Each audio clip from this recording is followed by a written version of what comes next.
Hello, everyone, and welcome to episode 7 of the YDN Cast. It's been a couple of weeks, and we're ready to get right back into it, because at the end of the day, there's nothing better than playing some video games with your friends. Am I right? Or playing video games by yourself because you have no friends. Either way, it's a good time to be playing video games. I, of course, am Kyle Bavarish, joined as always by the mistress of mild disconcernment herself, Miss Jackie Coleman. Hey. Mr. Nick Swank. Hello. And, of course, or not of course, I guess. God, I am out of practice. Of course I'm the guest. Of course. The guest. Joined this week by our friend, Mr. Daniel Miner. Hello there. Woo! Just one. Just one. Everybody gets one. There we go. Yep. Close enough. D Miner, why don't you tell everybody a little bit about yourself? What kind of games do you play? What's your favorite system? You know. So, my system is computer. I used to have back when I had consoles was when the PS2 came out. I had a first gen PS2 that couldn't read blue discs. Mm-hmm. It would just freak out and not read them. And but I had consoles all the way up until I got my first laptop, which was junk. It was just trash. Right. And then eventually I built my own computer, and I've been upgrading it ever since. I recently upgraded it to the best i7 on the market. Yeah, you did. And it's been the best choice I've ever made, to be honest. So I can run nearly any game at max. Hell yeah. My first gaming computer was also a shitty laptop, so I understand that a lot. Dude, I remember playing the old Halo, and the textures wouldn't even load right. I played Assassin's Creed 1 at a collective average of about 12 frames a second. See, I didn't know that getting above 30 frames was or getting below 30. I accepted getting below 30 frames was okay, because that's all I was ever exposed to. Mm-hmm. See, I didn't really get into PC gaming until I got to college. Yeah. And, for a while when I finally got into some PC games, mostly it was, first it was Hearthstone, which isn't too that's really tame. Yeah, it's very tame for a game. I was playing, the only computer I had was that MacBook right there. Yeah. That was all I had. Mm-hmm.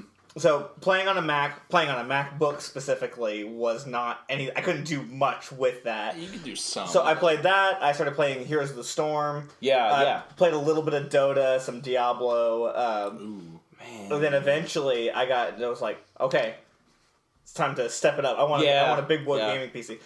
Now I got that little Alienware Alpha over there. It's adorable. That's my first gaming PC right there. I mean, hey. Hey man, whatever bad. works. Yeah, They're it's not bad.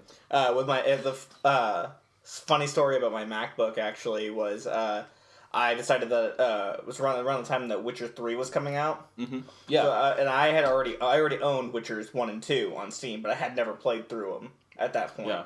And so I loaded up and I played through the first Witcher game.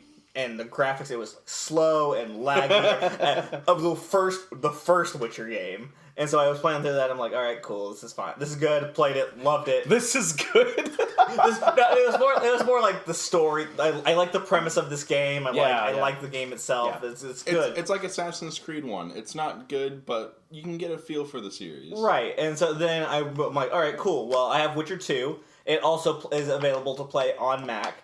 And so I have that, so I'm going to download and I'm going to play that. Graphics card on my MacBook is not powerful enough to play Witcher 2 on there. I learned that the hard way because there were a lot of pink and black textures in the opening prologue of The Witcher 2. Reminds me of Half-Life and Counter-Strike and all that. Oh. I remember trying to run a GameCube emulator on a MacBook at one point, and I also saw a lot of pink and black squares.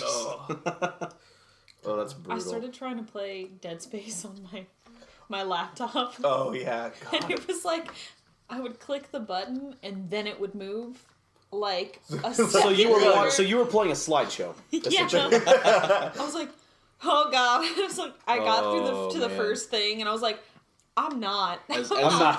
I can't do this. As if Dead Space doesn't cause enough anxiety as it is. Yeah. It was slow on top of it. Oh.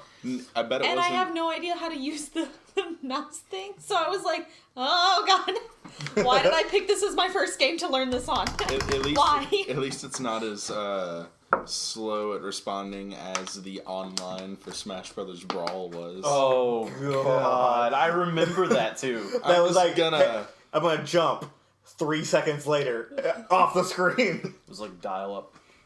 It was Ooh, like dial up. man. Oh man, I remember back in the day, I used to play RuneScape on dial up. I was about to bring that up. Yeah. So yeah, about that. Like, I think I did You know- too. I never got to the games that I play, but speaking of that, I still play old school RuneScape to this day, and it's awesome. Like, It's great. it's still RuneScape. It's everything that it used to be, and all like with all the good aspects. Dylan made me start playing. Oh yeah, wow. I mean, it's a lot of fun. It's still fun. It's a nostalgia trip for me every time I get on. God, it's been so long since I've played. That's when I need to revisit. Yeah. Now would probably be a good time because they're about to release their second raid, which are like dungeons and like World of Warcraft. Cool. Yeah, but I'm either playing RuneScape or I've been playing a lot of Battlefield 1. I haven't really been playing Overwatch. I've been playing PUBG. I've been playing a lot of PUBG because they released a new event today, which is basically deathmatch mode. Yeah, I was about to say, it seemed like PUBG had kind of taken over your life for a little bit as far as like gaming. It seems like all I would hear you talk about, like on like. It did for a while. There Yeah. was a time when that's all I ever played was just PUBG because it was so new and so fun. Now it's kind of lost its touch because it's the same thing over and over. Yes, it's still fun, but it's something you get burned out. Right. But they released a new deathmatch mode, and it's actually like it's brought it back. It's brought back its liveliness. Yeah, I haven't really been playing that much. Oh, I've been playing Bastion. Oh, that's a good game. Because I'm in this Discord group of these guys that have been playing video games with her like for over 6 years, over 7 years, and we do this game of the month where we pick a different game every month. We play through it, and at the end of the month, we talk about what we liked about it, Right. what we didn't like, stuff like that. And then we from a random pool, we choose gets to pick the next one. A lot of fun. Nice. It's a good way to do things. It is. It Yeah. really is. Of course, ladies and gentlemen, this is the YDN Cast, your number one source for everything video game related. Be sure to subscribe to us on YouTube to get a new episode every week, or maybe every 2 weeks. It's been a busy couple of weeks with spring has. break and everything, Yeah. so it's hard to get some new episodes in. But I'm glad that we're getting to record this week and get a Absolutely. new episode in. We've also been really busy with getting out the new Dungeons and Dragons podcast that Nick and I are on. Yeah, it Your didn't, Daily didn't Dungeon. even feel like I really took time away from recording Right. because we've already We put just, out like- 2 episodes of the Dungeon Cast as well. Yeah, exactly. And then we got a couple more already like recorded and like stocked up, and On the way, yeah. that's been so much fun to start Definitely doing. check that out, guys. It's you're hosting on the same channel, right? Yep. It's Yeah. on the YouTube channel, Your Daily Dungeon. It's significantly shorter than this podcast is, but it's because it's only like an hour 15. Yeah, max. And so that one, it's a Yikes. lot. It's like a lot more digestible than like the for a D&D podcast. And it's fun. It's like it's storytelling. It's just a bunch of friends Yeah. hanging out, being stupid. Bunch of guys being dudes. Yes. Bunch of dudes, man. Dudes being guys and guys being dudes. A bunch of medium rare eggs. Exactly. Some medieval Uber and corner booths. Zach's playing Bujo and he likes medium rare eggs. Okay, so with Zach, doesn't matter what character Zach plays. It is Zach himself. Oh yeah. It doesn't matter. Oh yeah. Dijo, he played a character that was supposed to be Goku. No, it was just Zach, but strong. I believe that. Damn it. So yeah, definitely check out Your Daily Dungeon while you're at it. Yeah, definitely. Just to do a little bit more housekeeping, don't forget we also have our audio-only version of this podcast now, and now we are also on Spotify, so you have no reason to not take us on the road with you. You can hear us on iTunes, Google Play, Stitcher, and now Spotify. So, Now I can listen on my way home to Texas. Exactly. it's just an easier way to listen to us, take us on the go with you. And if you like what we're doing with the audio podcast, please leave a give us a rating on there, give us a review. It helps us, getting a 4 or 5 star review helps us to get placement up, and we'll get noticed more, and thereby grow our audience more. So it's incredibly, incredibly important for us to know that we're doing a good job, because if we're not doing a good job, let us know also, so we can fix it and provide a better show for you. Yeah, let me know if I'm just absolute trash. And I will Please let us obviously know. be the guest, as we previously stated. And of course. And of course, I won't be the guest.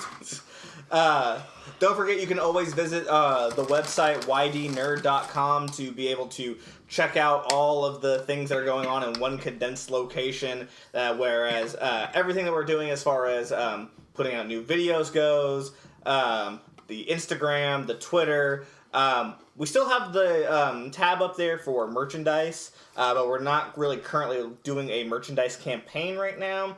We're kind of letting that die back a little bit before we decide okay, what's the next design that we're doing. We're currently in the process of thinking about doing a Your Daily Dungeon shirt. I'd buy that. With the dragon shirt on it. Fanny packs. Thinking about doing fanny packs is another one.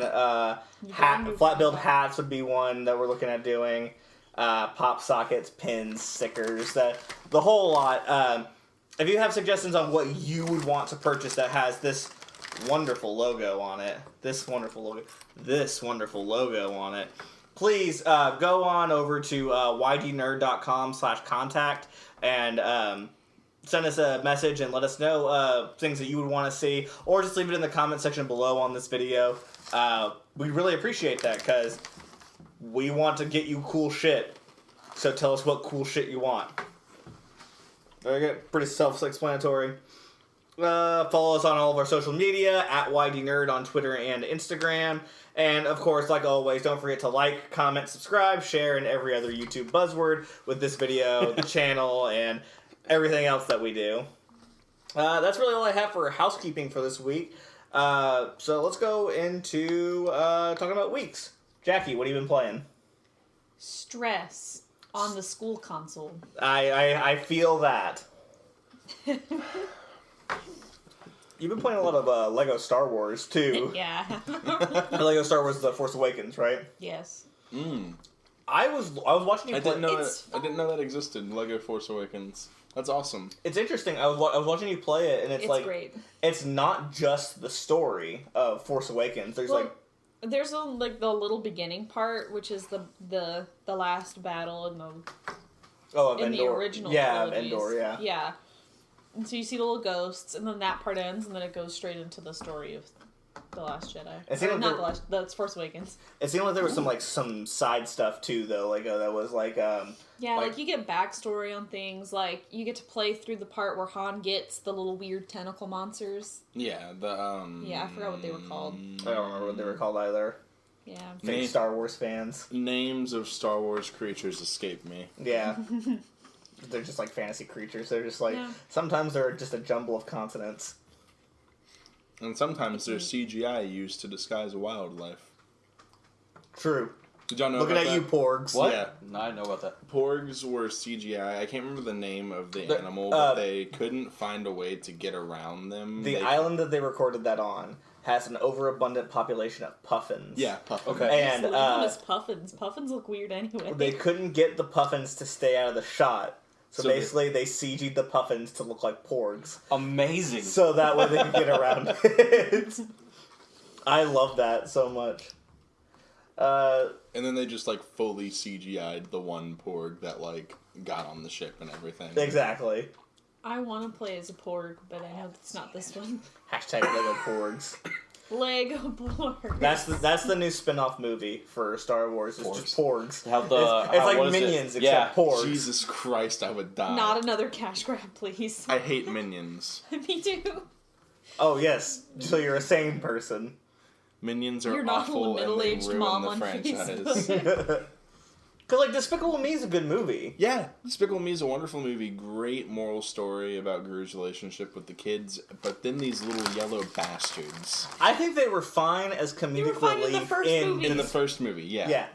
But then they Did just not like need- they're like, you know what this movie needs more? Minions, and they just cranked up the volume. It's like, It's like that organ when they pull out all the stops and like, bam! exactly. Public Dr. service Hondo at announcement from us at Your Daily Nerd. Please do not share memes of motivational quotes with a minion on them. Or I'm a badass type memes. Oh boy.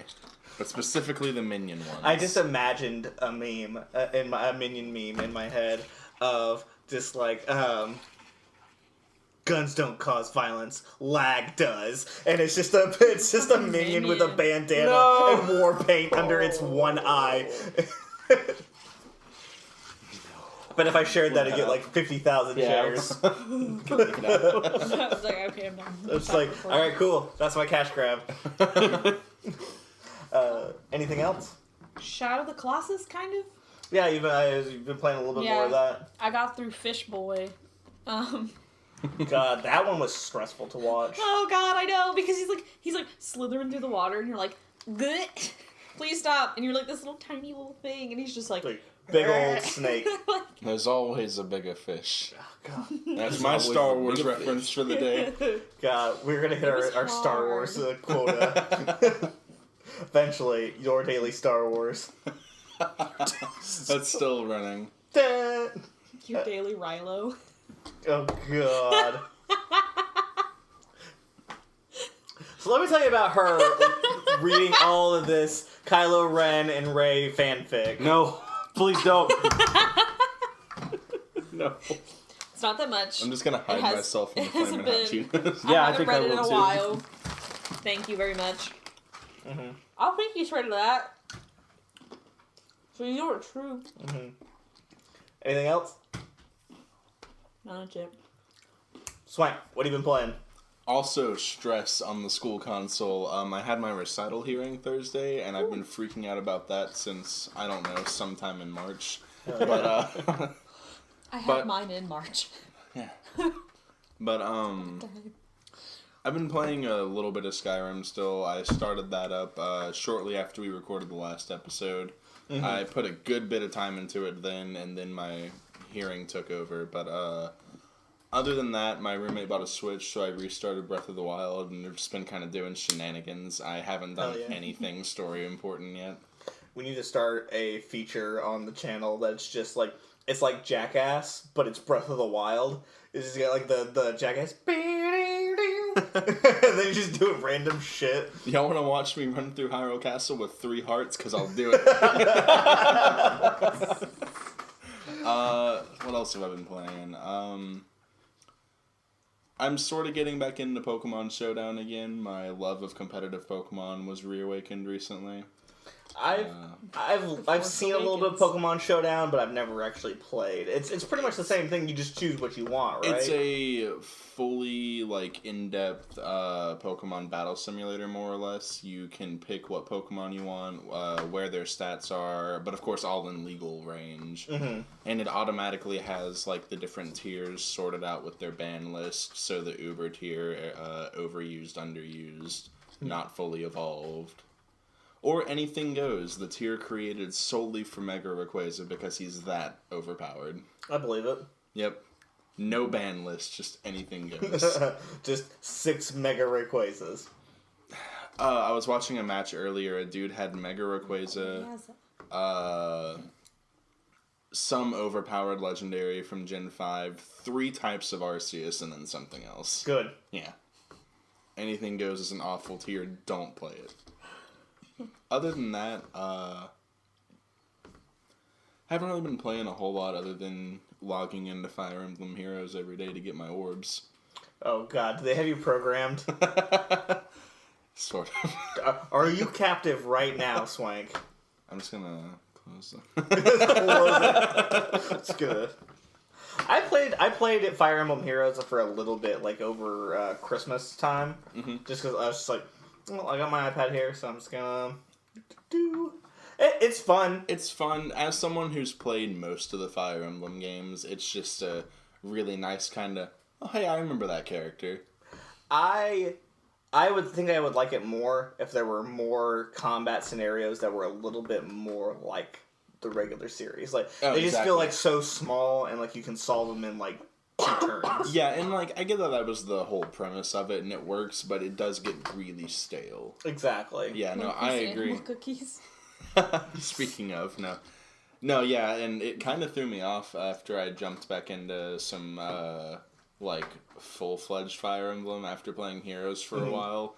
I thought my healer would be fine, and then I remembered that swordsman can move 6 tiles in regular Fire Emblem instead of 2 like in Heroes. Oh god. And he just gone. Damn. Yeah, it was a rude awakening. But I wasn't playing Fire Emblem Awakening, so it wasn't that rude of an awakening. True. Fuck you. Anything else? No, that's really about it. I'm probably going to jump back into Skyrim more after this week's done, or now that this week's done, because what's more fun than still not having finished the Greybeard's quest and having like 4 of my stats at level 100 and full dragon scale armor? Good. Jesus. God, I reinstalled Skyrim on my computer the other day. So the first time I played through Skyrim was on 360. Mm-hmm. Yeah. And I put like 400 plus hours into it. And then later, when I finally got my gaming PC, I was like, okay, well, Legendary Edition of Skyrim is only $5, and now there's mods on it. And now and there's mods on there, so that's a good deal. Absolutely. So I bought it, downloaded it, never played it. Nice. And then Special Edition came out, and you got that for free if you already had Skyrim, on Legendary Edition on Steam. Yeah. So now I have Special Edition, downloaded it. I re-downloaded it onto my PC the other day, still have not even opened it. I started out by grinding my pickpocket up to 100, basically by stealing everything from everyone. Mm-hmm. And then I realized I just had too much shit. So I proceeded to grind my speech up to 90 so I could invest in a merchant and sell them stolen goods. Good. Just went ahead and bumped it up to 100 while I was there because I was like, well, now I'm close. Right. I bumped it up to 100 by selling merchants my stolen goods. And then I made gold rings over and over and over until my smithing was at 100 so I could make dragon armor. Oh, you didn't do the old iron dagger trick? No, I don't believe it works in Special Edition. Oh, it doesn't? Yeah. Damn. Right? That's what I remember, like, me and my cousin sitting, like there was that glitch chest in one of the cities. I don't remember the specifics. But you know what I'm talking about, the one where you just, like, walk up to it, it's just got, like, all this random shit in there. It's like, okay, I'm gonna take all this, sell it, buy the materials to make iron daggers, and just sit and just talk. Me and my cousin would just sit in the same room, different Xboxes, just like TVs hooked up, and we'd just be sitting there. It's like making iron daggers and just talking to each other. Yeah, so how's school going? Yeah, it's going pretty good. And watching your smithing just... Yeah. And then I got my enchanting up to 100 by putting enchantments on the gold rings that I had made. Just maximizing it. And then selling them so I could put double enchantments on all of my armor. And now I just feel kind of... OP. Yeah, I have it on master difficulty, and it's... Other than I get one shot sometimes by some dragons, it's still not really that challenging, and I'm kind of upset. You know what's funny? I put all that time into Skyrim, did like a shit ton of the quests, played through both DLCs full. I never finished the main story of Skyrim. I haven't even finished the Greybeard quest yet. I think my last quest that I had left was to go fight. What's the name? Alduin? Alduin, yeah. That was the quest that I had left to do. And I was just like... I've never made it out of the tutorial dragon part. The Greybeard quest isn't much further than that. That's like main story-wise, I've done next to nothing. It's... See, that part I don't mind as much, but then it's the next part of like, okay, you gotta go get the golden claw. Oh, God. I don't care. Fun fact, you just grab the golden claw before you go to Whiterun, and there's a special, like, little dialogue. It's, oh, you already got it. There's an option for, like, you mean this golden claw? Oh, God. Yeah, no, that's really about it. Dead. Dan, anything? What all have you been playing as of late? Anything else other than?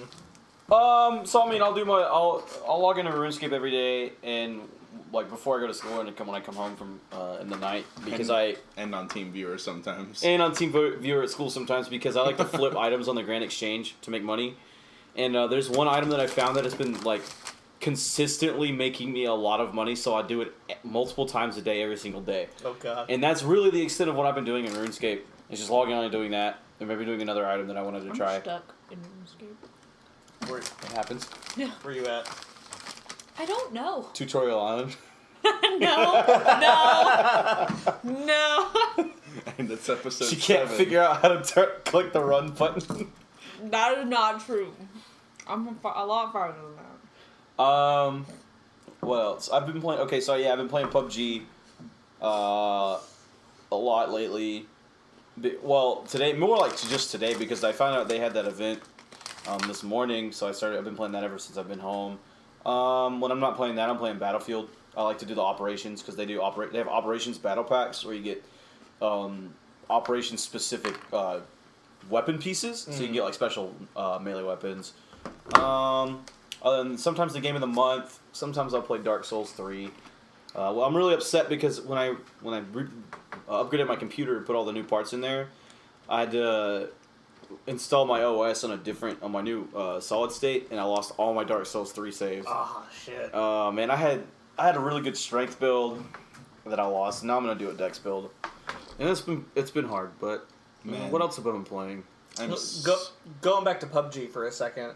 So you seem a pretty active fan of PUBG. Have you played Fortnite at all? Or? Yeah, actually, I've been playing that too. I recently got. I was like, because I played it when the Battle Royale came out for Fortnite, and it was okay. And I wasn't really so into it. Now that I can consistently play it and have a good time because my computer actually is updated, it's been a lot of fun. I've been winning decently. I'm not the best at building, but I can out DM some people. That is the hardest part of that game, I think. Is especially if you come from PUBG into Fortnite. Is like, because PUBG, you're just like, okay, I gotta get guns. You have to loot as fast as you possibly can in PUBG, and still outplay your opponent. But in Fortnite, you pick up a weapon and that's it. And then you have to build.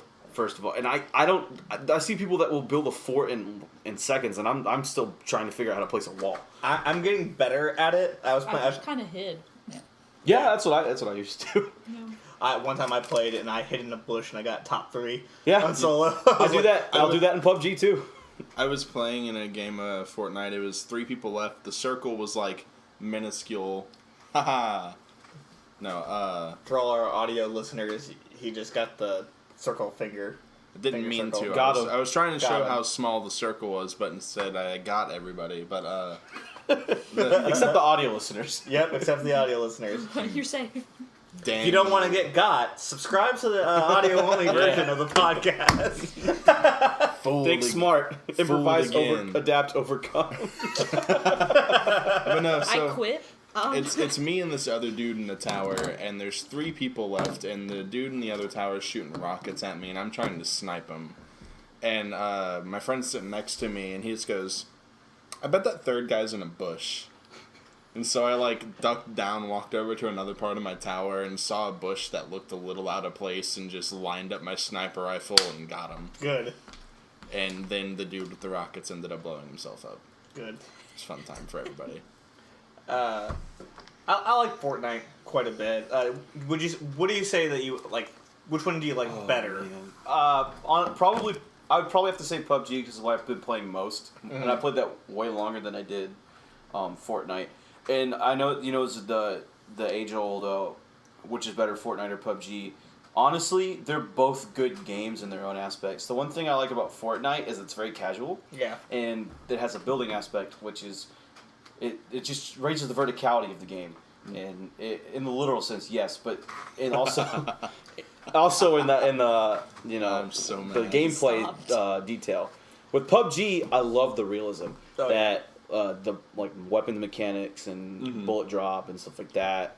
And having all the different gear and all the different attachments. That is something that I like about PUBG is like picking up like pieces of gear and like oh, let me get this motorcycle helmet. Yeah, let me get this motorcycle backpack. My opinion of PUBG and Fortnite is kind of ironic if you think about it. I like the whole gear and realism system of PUBG, but I also like that Fortnite doesn't focus on realism. Right. Because there's some issues that come up in PUBG because they're so focused on that realism, but at the same time, it feels like a more legitimate game because of the realism. Yeah, I would say that. I would say so. I like it. I just like the seriousness of it too, and I feel like it's, I don't know. It has more of a competitive feel to it because you're more invested in like winning the game rather than just having fun. Right. And for some people, winning the game is fun. And I just like to play the game because I just like to see how far I can get. And sometimes I'll do stupid stuff like a cowboy run. Right. Where on Miramar, the western map, you use the Winchester, double barrel shotgun, the revolver. Good. And that's all you can use. An assless chaps. I got the top 10. Assless chaps. Good. Assless chaps, absolutely. You can't forget the assless chaps. Can't. As far as those games go, Player unknown, where are our assless chaps? yeah. They recently took clothes out of the spawns now because clothes kept getting in the way of people. So they've actually, PUBG's been going in a good direction, I'd say, this year. Other than weapon skins, I'm not too big a fan. They went full CS:GO there. Sometimes, speaking of like Valve and CS:GO, I still play TF2, despite it being really old. And I haven't played TF2 in a hot minute. so you know how people think it died because of Overwatch? No, It the totally community did. is still very Yeah, alive. no, I was about to bring that up. TF2 is a very good example of a game that just still works, you know? Like, It's just fun. It's just fun within itself. It's not, of course, when you start the game, you're given the tools. Like you get everything you need. Like there's no, even the weapons that you get are side grades most of the time, and it's the fact that there is really no skill ceiling other than the Pyro class because the Pyro's the worst class in the game. Yeah. Sorry. I'll go into that here in a minute, but the skill ceiling with the classes is the things that you can do. So comparing this to Overwatch, each hero, there's like heroes that are specifically good at one thing. The same thing is in TF2, but in TF2 you can do more than just one thing with each mercenary.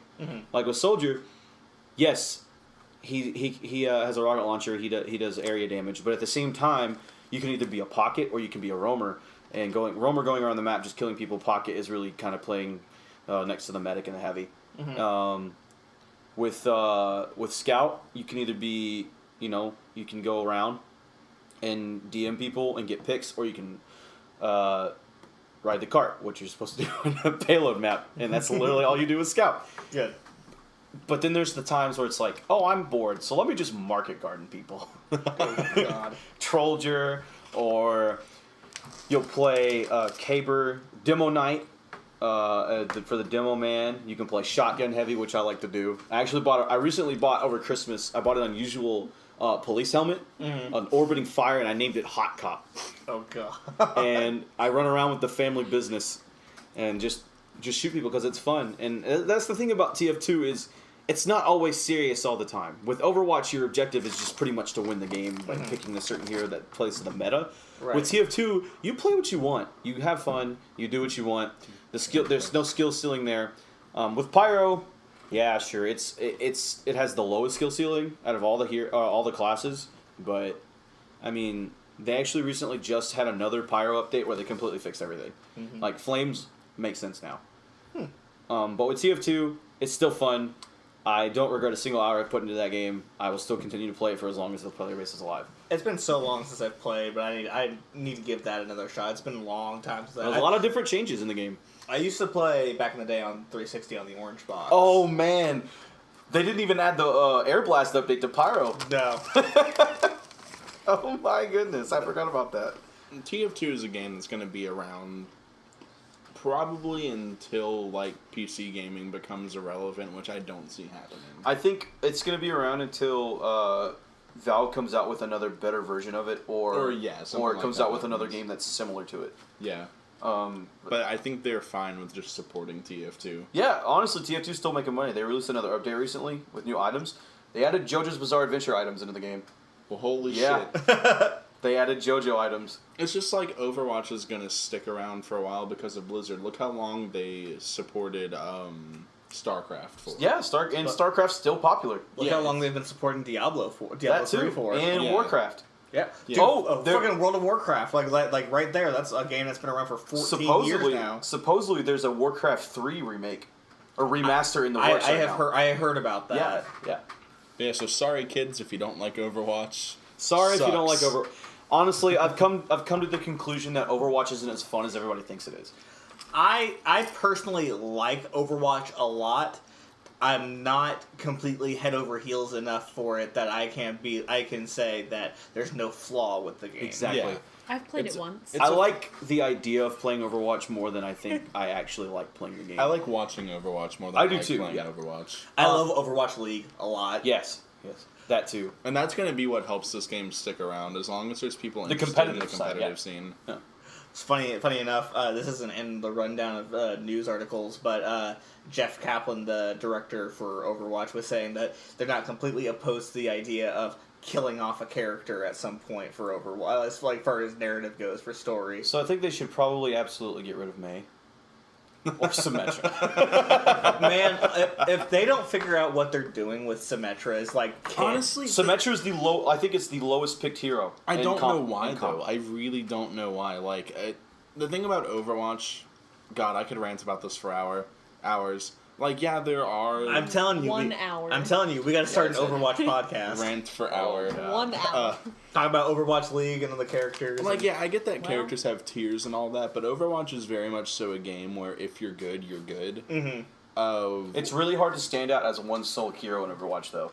Like, Yeah. it's really hard to carry, really hard to carry a team as a sole hero without your teammates. As opposed to comparing it to TF2, if there's a good soldier or a good demo, they can completely wipe the team. If they're Yeah. that's the difference between the skill ceilings in the game. Yeah, so there's gonna be heroes that are good at certain things, but in TF2, being able to manipulate the game mechanics to the extent where you can completely go team wipe on your own is what I think what sets the two games apart. But, like, I've got a friend, even before the Symmetra buff, quote-unquote. Rework. Change. Rework. Even before that, he would come over and he's a console player, so he would plug an Xbox controller into my PC and sweep competitive metas with Symmetra, old Symmetra. Yeah, like I remember seeing he was placed in like Diamond rank. He or was something, right? he was Grandmaster in Oh, wow. He was in like season 3 or 4. He was top 500 North America for a little bit. That's incredible. We're playing like pretty much solo Symmetra, right? Symmetra, Widowmaker, and Mei. Yeah. So yeah, But on PC with a controller plugged in. yeah. Impressive. Yeah. It's just, if you're good, you're good. As far as for me for games going on that I've been playing this past couple weeks, I also have been playing Stress on the school console. Me too. Wow, we gotta play together We sometime. should group up. Yeah, we should squad up. Squad up. Squads. 100 students drop onto an island. Where are we dropping, we have boys? studio today? Let's drop school, boys. Let's drop school. Let's drop school. Last one standing gets all of their student debt wiped. Stop. No, we're playing in squads. We're playing in squads. No, dude, what are you doing, man? I'm on your team. Revive. God, that'd be insane. Speaking of, you know where the whole battle royale thing came from, right? It was H1Z1, right? No, Or it's the movie battle. The royale. movie Yeah. battle royale, which also I think inspired the Hunger Games. Yeah. So it's this old Japanese movie where these school kids are like drugged on a bus and then taken to an island, and each of them are given bags, and they each have a random item in them, and one of them has some of them have like guns, knives, like GPS trackers, and they all have these necklaces around their neck that if they like try to do something, like try to take it off, it'll blow up. But basically, these are like the delinquents of the school, and That's the Suicide Squad movie we deserved. yeah, and they. I remember that. And they're basically sitting out on the island. They're giving their backpacks, and they have to kill each other. And they're like, last one wins gets to leave. And like some people were like asked to come back from like there was previous winners that asked to came back, and some guy like volunteered himself to come play. And Basically, there's like sections, like in PUBG, you know, have the red zones. Yeah. They had red zones in the movie. Yeah, They're like like certain grid zones, that were bombed or gassed or stuff like that. And then eventually, like, the red zones would become more apparent, so that it would force people to go and kill each other. Mm-hmm. And that's really what started it all, and started it with the movies, and then the mod. And originally, PUBG was a mod in DayZ. Mm-hmm. Or Arma 2 rather. Right. That started as a mod. Then he's like, hey, let's make it a standalone game. And then that became a standalone game. And then somebody made Battle Royale in Fortnite. And then now the whole...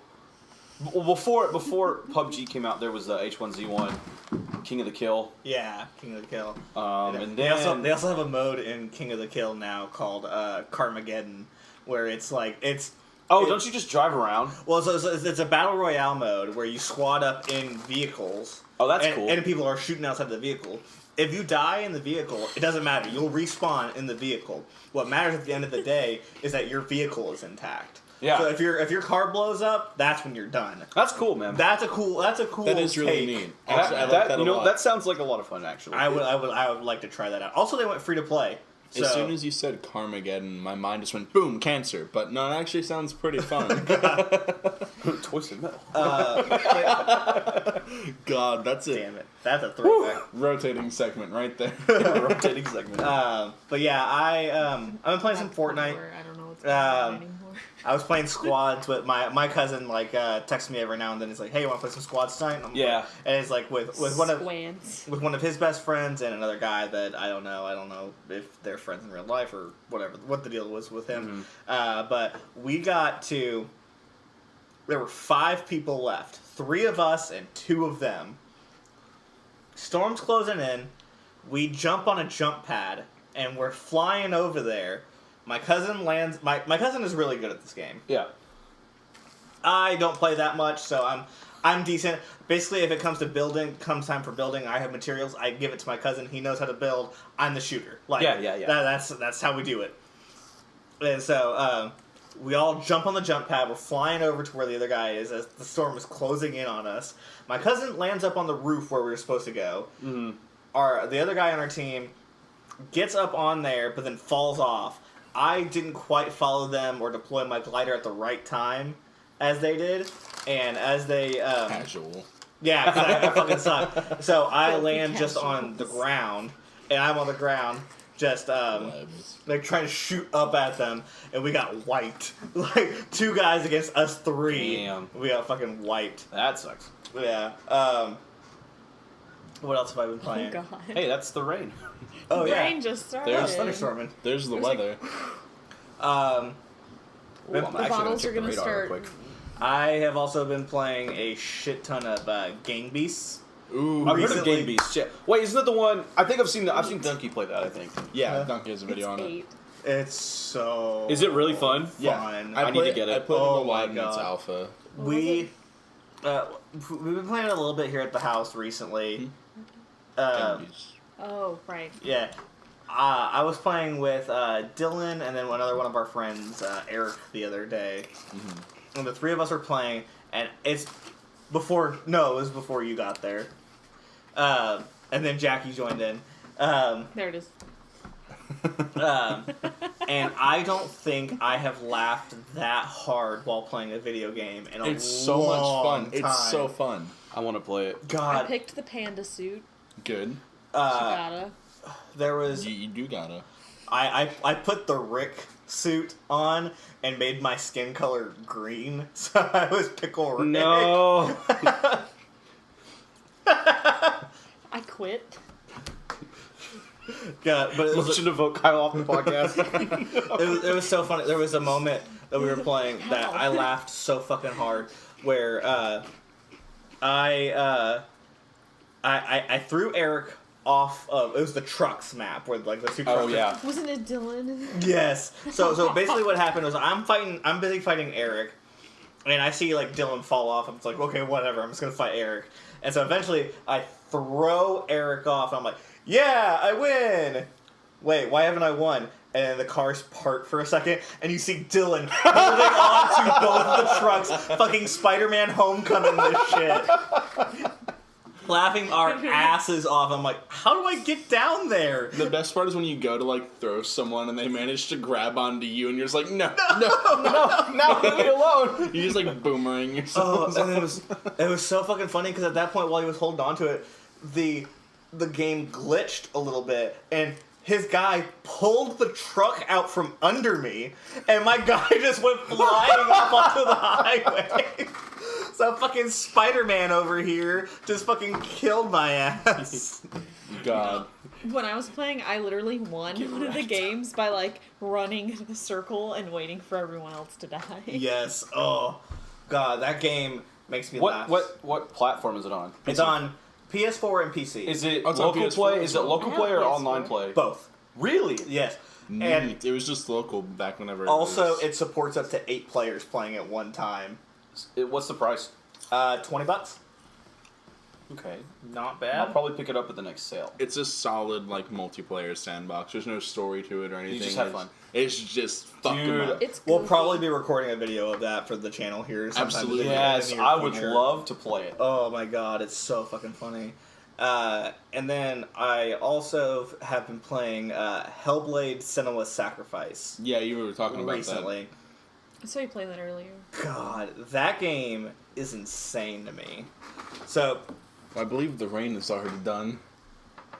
I'll probably come back. It's supposed to go. Welcome to Louisiana. Rain Yes. 2, What were those Electric runes? Boogaloo. Rain Huh? Part 2, What were the those sequel. runes? I'll get to that in a second. So if anybody doesn't know what Hellblade: Senua's Sacrifice is, it came out last year. It's kind of been sold as a double A game. So like a triple A game being one that's made by a big developer, single A being like an indie title. This is a double A game, so somewhere in between. Right. It's made by Ninja Theory, the same people who made Heavenly Sword. Yeah. I haven't played those. It seems like the concept, and I'm still kind of fairly early into the game, and I'm still learning what the story is of Right. this. You play as a woman named Senua, who is in love with this man named Dillian, but Not quite Dylan, but Dilly. Yes, Dillian. It's all steeped. Oh, it's okay, Jackie. You're safe. As you're safe. Oh, okay. It's all steeped in Norse Yum. mythology. It's all steeped in Norse mythology and Okay. culture, so it's really interesting. Oh, is that Um, the runes and everything? Yeah. Senua is afflicted with a mental disorder of some kind, but we're not really quite sure what it is. It doesn't really like. Yeah. But the game actually encourages you to play with headphones in Ooh, because I love it's this. recorded with 3D binaural recording and audio. So I love those kind of games. Anytime I see a game that says recommended to play with headphones, yes, absolutely. So she has voices in her head that are always talking to her, Interesting. telling her like what's going on, like or like trying to throw her off. Like it's like the inner monologue, but it's multiple different voices. And so while you have the headphones in, it's just all these different people just kind of like whispering in your ear, just telling you like she's gonna fail. Why is she going? Why'd she go down there? She knows she's not gonna be able to come back, right? Like all these little things like. You've doomed us. What are you doing? You gotta get up, Senua. Watch out behind you. Like all these little things going on behind. Like Nice.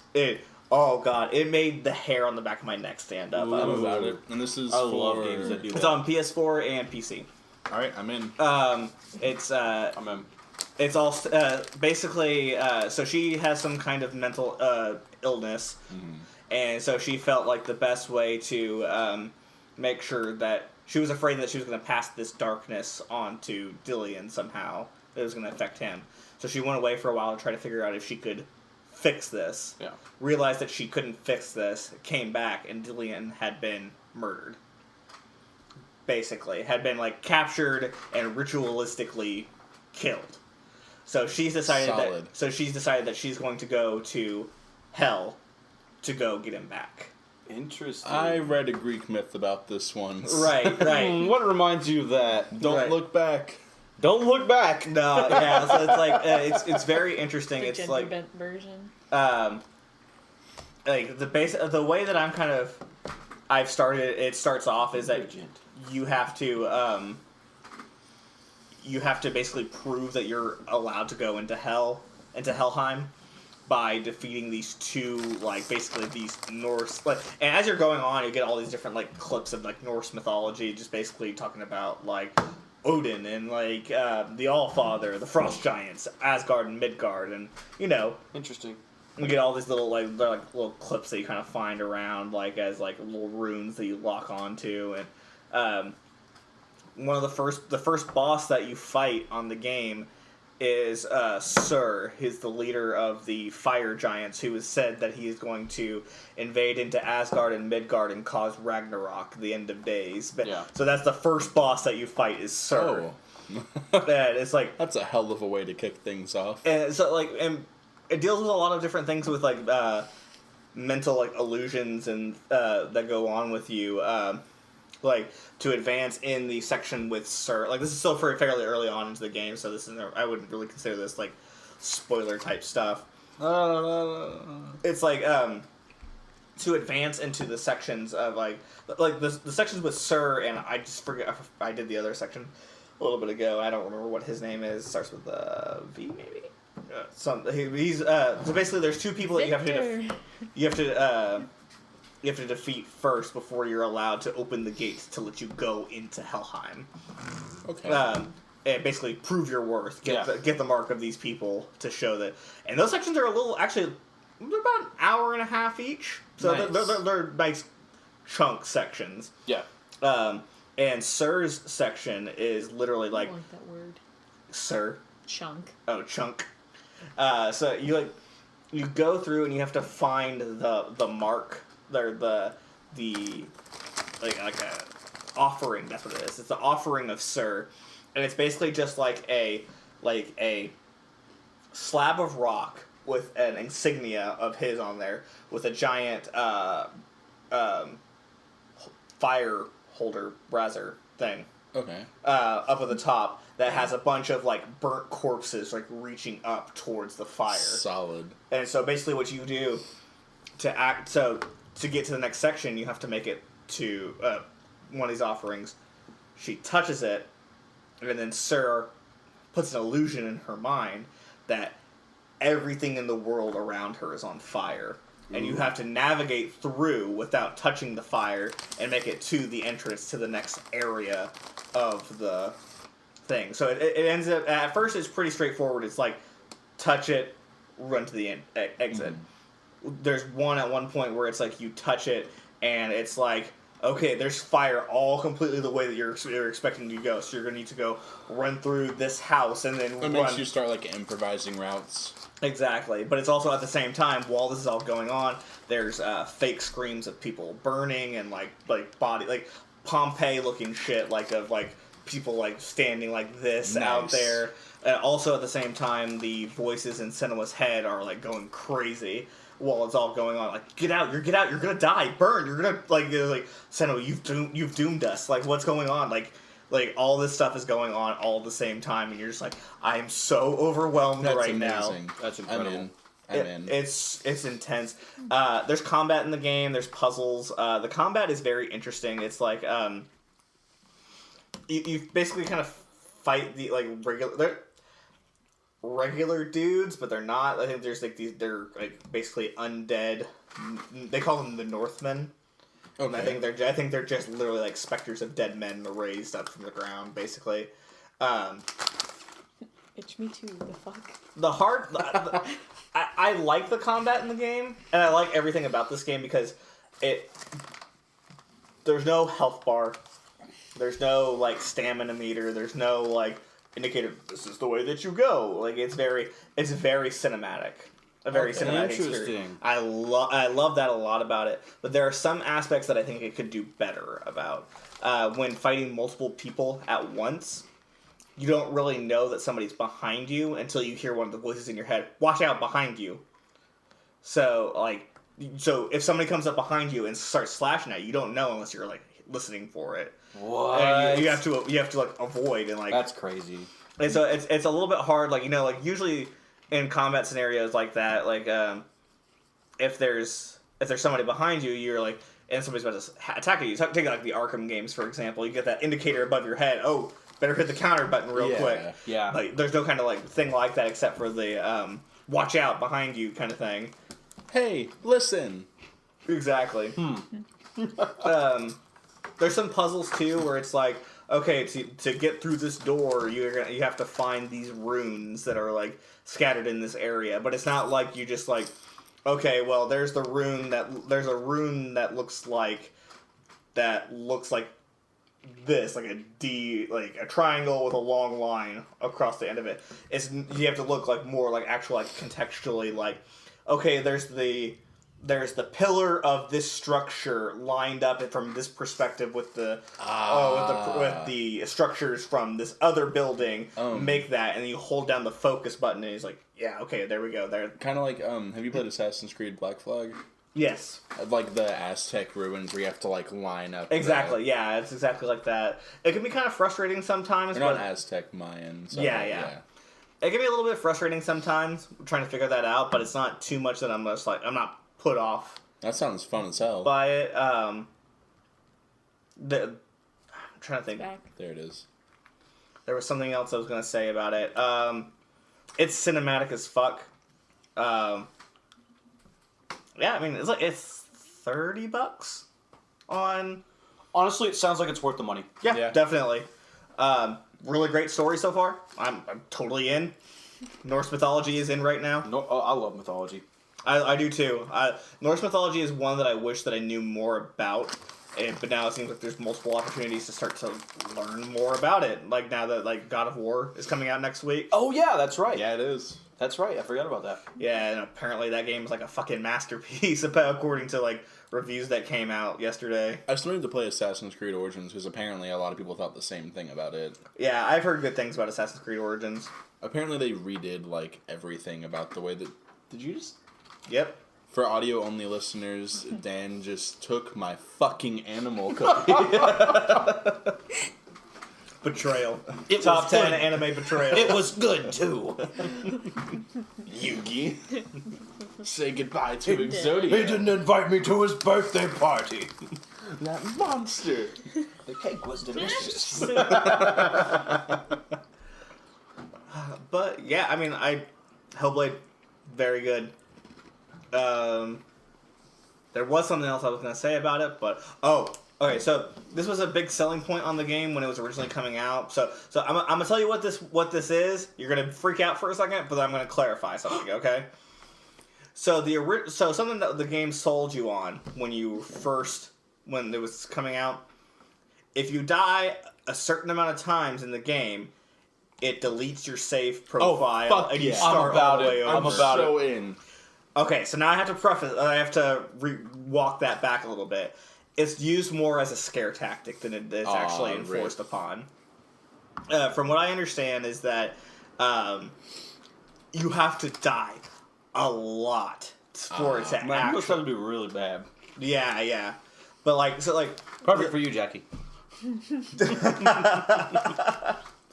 This is like the story justification for it is basically or like her mental state.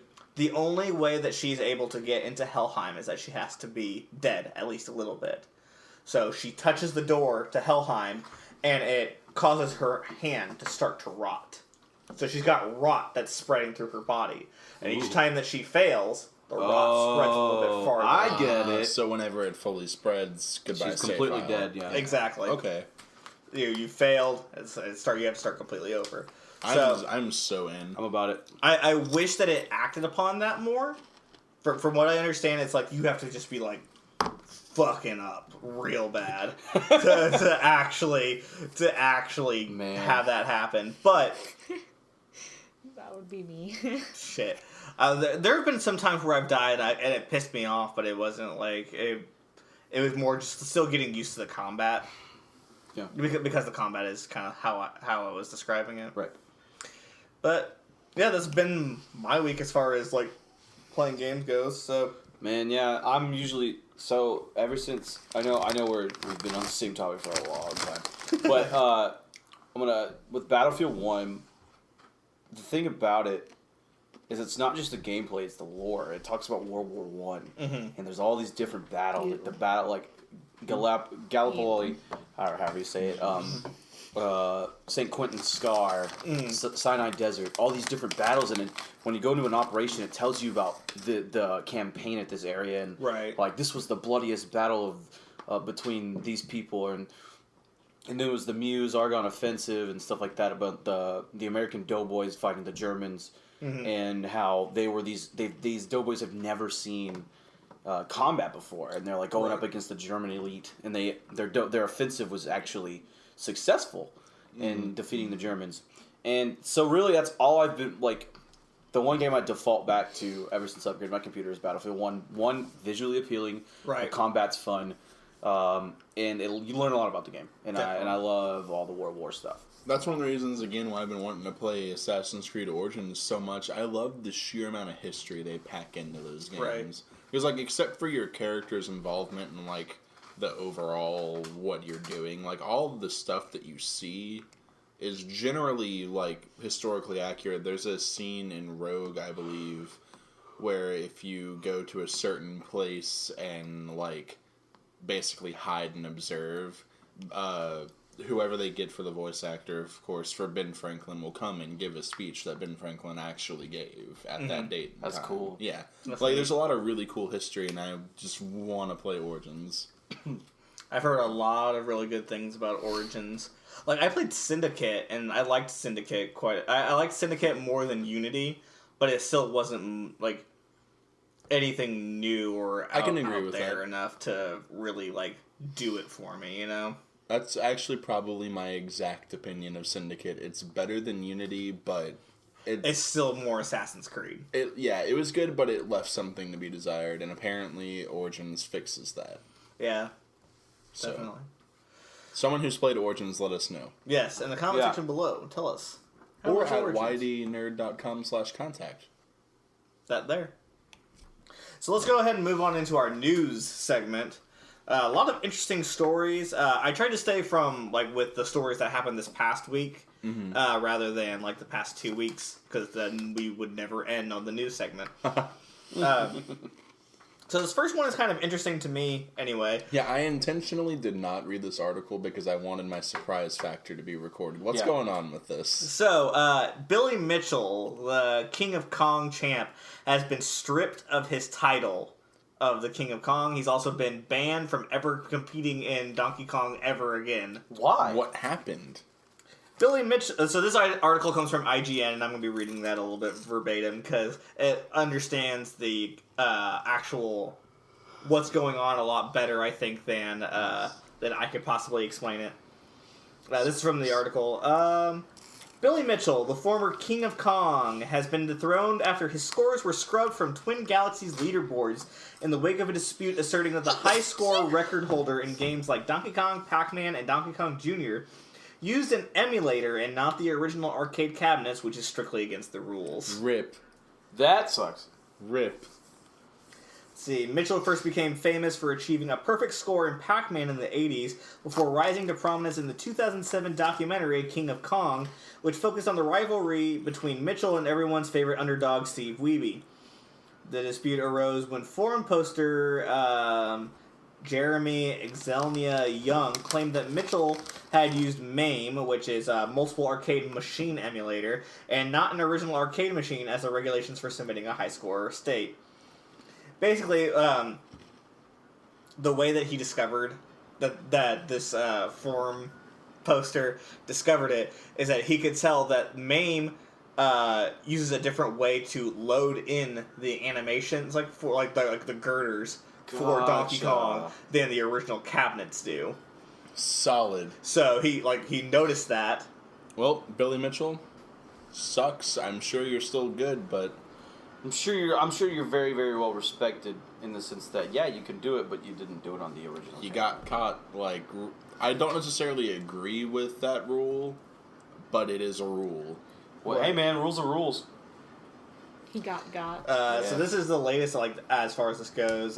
Guinness World Records has removed Billy Mitchell's world records. Damn. Including his Donkey Kong high scores and his perfect Pac-Man run. Oh, no. Organization will no longer recognize his records in the wake of Twin Galaxies' decision to remove his scores from its leaderboard after discovering he didn't use a regulation Donkey Kong arcade cabinet.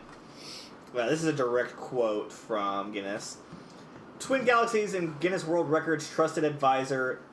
Twin Galaxies is Guinness World Records trusted advisor on video game high scores, and as such, we rely on it to monitor high score gaming records and handle any and all disputes that occur within its communities. Titles relating to Mr. Mitchell's highest scores on Donkey Kong have all been disqualified due to Twin Galaxies being our source of verification for these achievements. Damn. Well, that's unfortunate. Rip in pieces. Yeah. From what I understand too, is like there have been many times where like they've tried to like, or Steve Wiebe has tried to get Billy Mitchell to play against him like in person. Like, hey, let's settle this dispute like now. Like, I'm here. Let's play kind of thing. But now he doesn't have to do that. But like he wouldn't do it. He sent in like a VHS tape that was also kind of fishy. Like there was like staticky images in there too, where it was like, who knows, like. Who knows if it was real or not? Yeah, exactly. So, man, that's wild. He seems like a kind of a shitty guy, so yeah. I don't feel too bad about it. But yeah, so I thought that was a very interesting. It is interesting. News I'll give you story. that one. Up next, we got our first little like taste of information about Destiny 2's new expansion called Warmind. And it comes out on April 24th. Hey, that's soon. Or no, sorry. Get more details about it April 24th. Gotcha. It should be coming out next month in May. My statement still stands. April 24th is in fact soon. Yes. May 8th to be exact. Nice. Nice. Let's see. They made the reveal on a post on their website, and they had this to say about it. We'll send you to new places to meet new heroes and battle new enemies. You'll earn new loot and master new activities. Well, Okay, cool. Great teaser. Yep. you mean Destiny 2? Destiny 2. I loved Destiny 2. I really, really did. I just felt like when there got to a point where there was like, there's not a lot left for me to do here. Yeah, that was... Like, I never actually sat down and played Destiny 2, but whenever I heard it was announced, I just couldn't help but ask myself, like, what are they gonna do that differentiates it from one, like, while still keeping it feel the same? Well, because they haven't really added a new raid into the game yet. Yeah. I feel like that's probably a big thing that they should do. Exactly. Can I just go ahead and say that I haven't played this game. Yeah. My line. It's like... I haven't played it. Okay, I have played it a little bit. I do not own the game, but I'm decently familiar with it because I have friends that tell me about it all the time. Yeah, I liked it quite a bit. I played Destiny 1 for the first, really got into Destiny 1 near the end of last year. Yeah. And I dug it. I dig what Destiny's trying to do.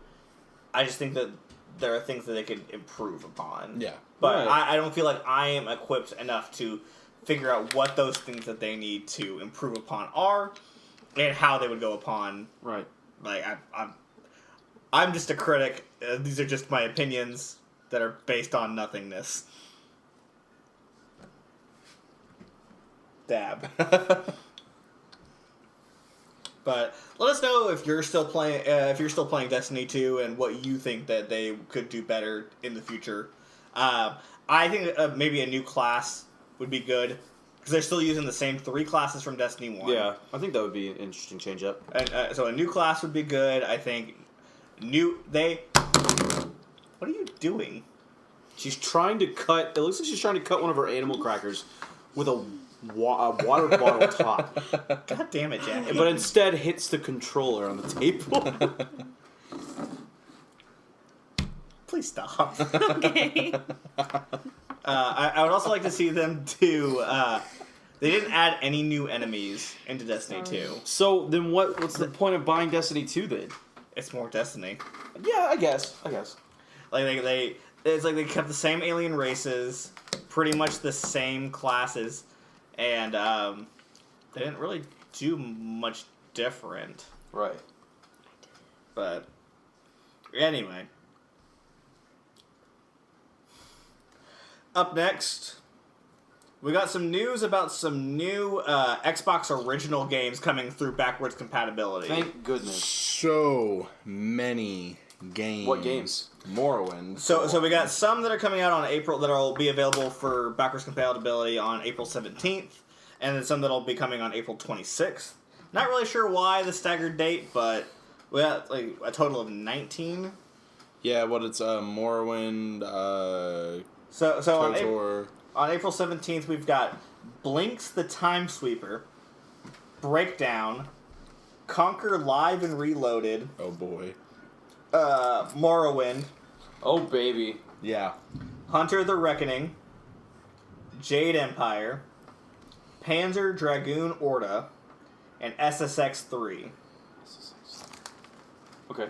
And then on April 26th, you got Destroy All Humans, Full Spectrum Warrior, Mercenaries Playground of Destruction. Mercenaries is fun. Yeah.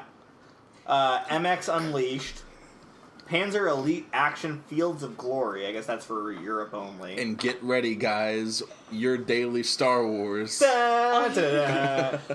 Welcome to the podcast within the podcast. Now this is podcast racing. Now this is podcasting. Please don't murder me, Nick. That is an episode title right there. Now this is podcasting. I'm mad. Oh. All right, I yeah, guess you I'll gotta- see myself out now. You got a You're good my strength. As always, the guest. As always, the guest. Choose the guest or Logan. But anyway, also coming April 26th. A whole list of Star Wars games. The original Star Wars Battlefront, the original Star Wars Battlefront 2. That was gonna be fun. Star Wars Jedi Knights Jedi Academy. I wonder if they're gonna put back online play. I was thinking about that. Probably. That would I be would think great. so. I don't know. That'd be cool though. I would lose myself all over again. Jedi Starfighter, Knights of the Old Republic 2, and Republic Commando. I'm about it. Yeah. Oh, also, this isn't in the rundown, but they also announced a whole bunch of Xbox 360 games that are getting enhanced for Xbox One X. Oh. Ooh.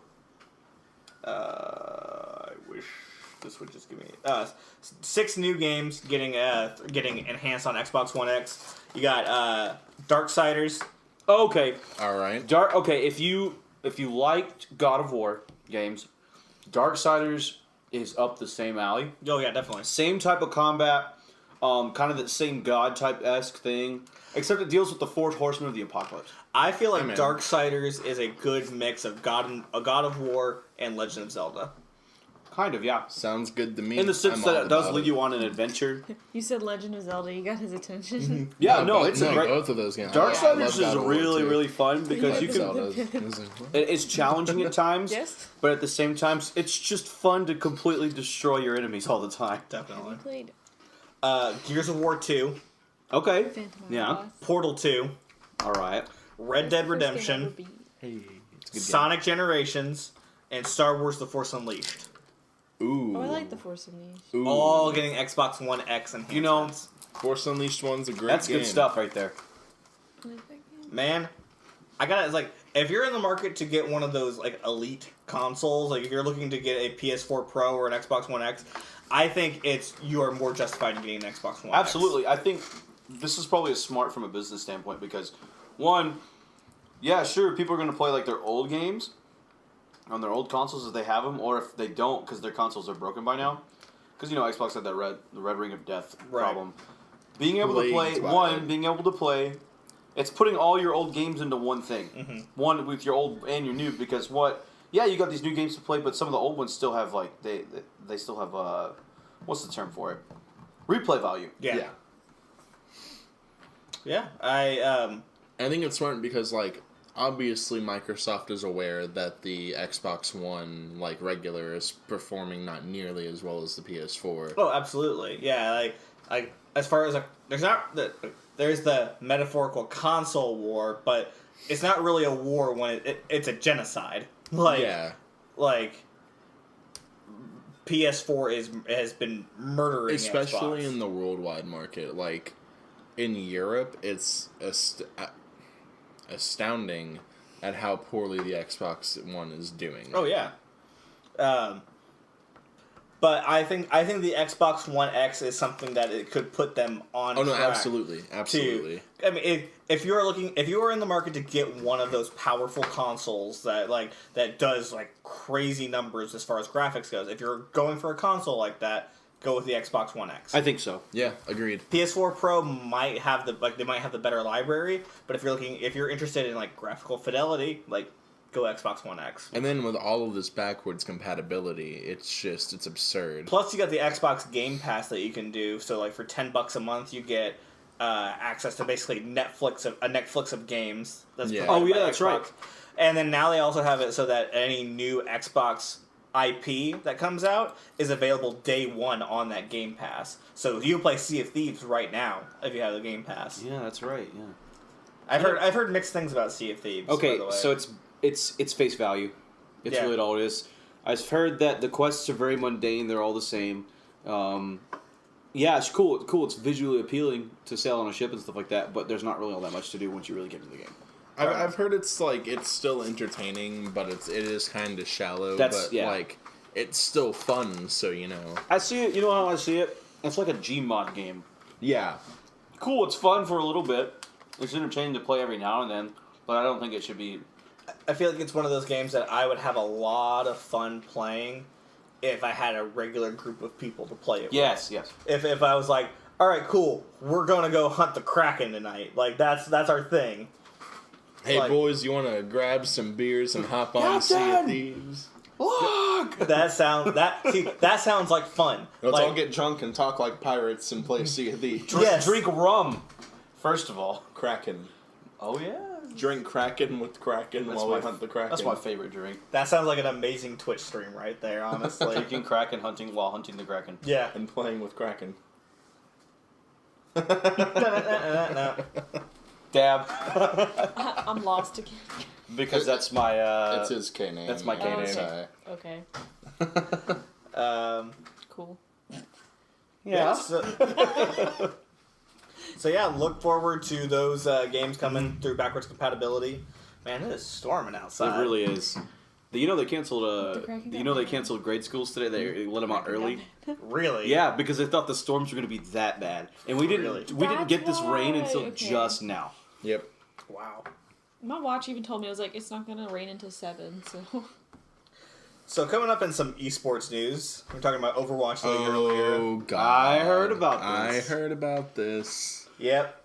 So It's that time of year Oh, again. boy. yeah. So Boston Uprising's main DPS player Dream Casper has been fired for sexual misconduct.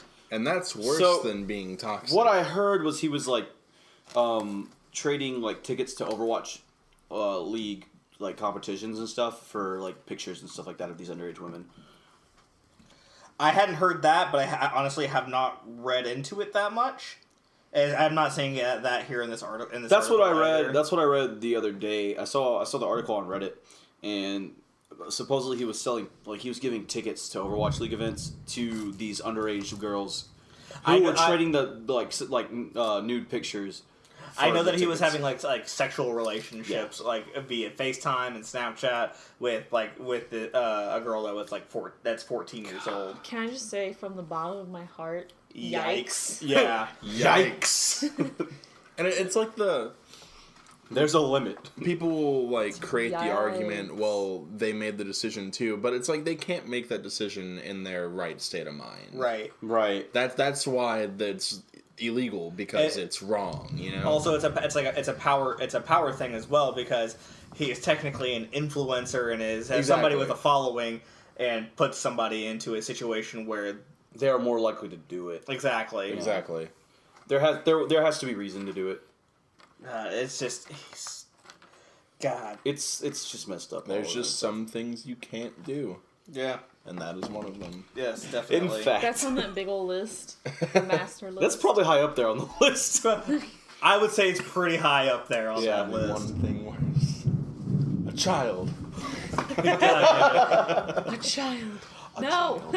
But yeah, that it's just don't be stupid. Like, How hard is it?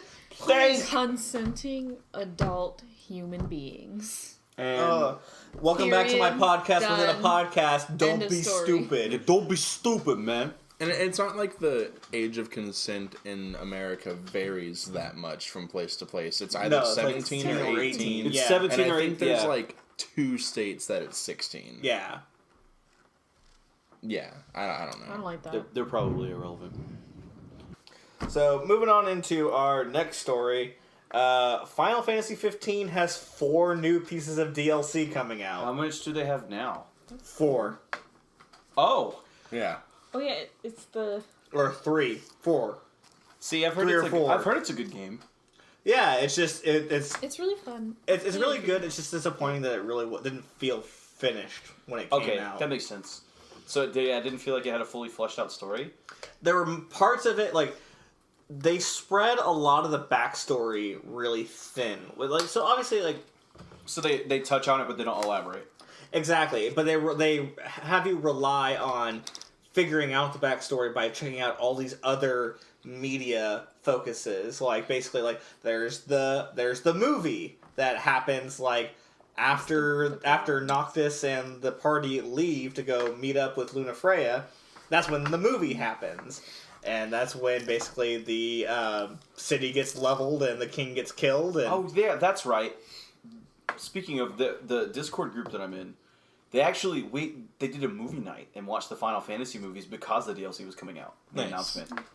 Before I started playing Final Fantasy 15, my friend made me sit down and watch all of the stuff. See, I need to and do then that. play the Kingsglaive. Yeah. yeah, Yeah, she made me watch all the stuff and do all the things, and I'm like, okay, now I understand what's going on. yeah, it's it's a good game. Final Fantasy 15 I love a lot.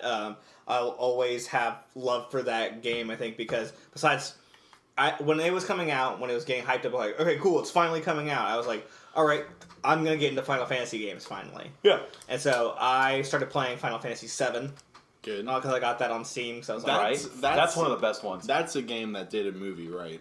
Yeah. that's what you told me about that. So I started playing Final Fantasy. I It's started really good. playing Final Fantasy 7, was liking that a lot, and then I got Final Fantasy 15 for Christmas that year. Mm-hmm. So I dropped 7 and just started playing 15. Put a lot of time into it, and then at one point, it gets to a point where you can like, okay, you move on to the new area, but if you want to go back to this area, back to the area at some point, you just talk to this NPC, and then it'll take you back to that area, and then I went back to the area for a while, and then I just kind of ended up stopped playing. I was like, God, I put a lot of hours. There are other games I need to be playing right now, and so I started playing, and then I just never came back to it at some point. Fair. But I want to play all the DLCs that are already out for it. It's like there's an episode for each of the 3 party members. The Chocobros. And then they also added a multiplayer to it where you make your own OC and you play through, just like go around like killing enemies. And I heard some of the episodes are really sad. yeah, that's what I've heard too. I've heard they're like real tearjerkers That's too. interesting. I heard the end of 15, like the main story, is a tearjerker too. Yeah, my brother told me what happens, but I'm not going to spoil it because Please don't. I do intend on going back and finishing. My it at brother some told me point. what happens, and I'm like, wow. Yeah. So in 2019, Square Enix plans on putting out 4 new pieces of That's episode ridiculous. content for Final Fantasy 15. We just recently released the Windows version of the game, so it's finally out on PC. Yeah, that's right. Yeah. Can you imagine me trying to play it on my PC? Oh God. That'd be bad. Slideshow. So the first piece of DLC, you'll play as Arden, who I believe is the main antagonist Yeah. of Final Fantasy 15. There'll be a side story where you'll play as Aranea, who is That's the princess, right? No.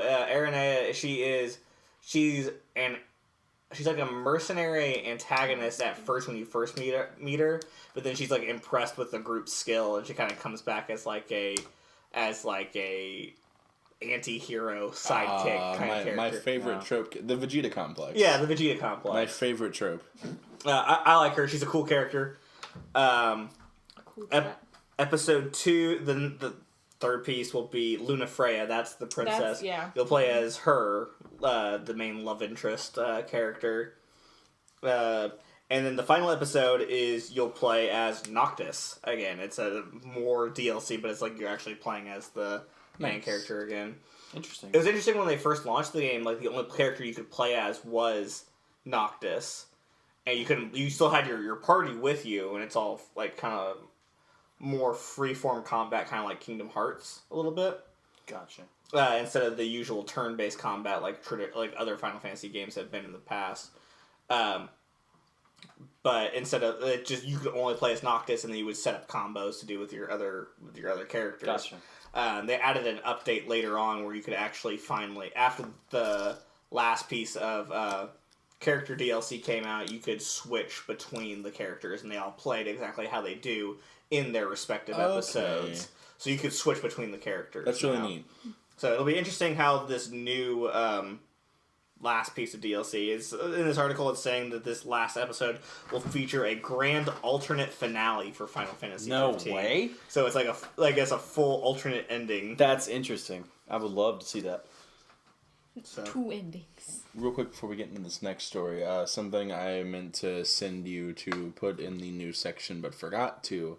A couple pieces of cool Shovel Knight news. I saw that, but I didn't really look into it. What's up with Shovel Knight? Well, two things.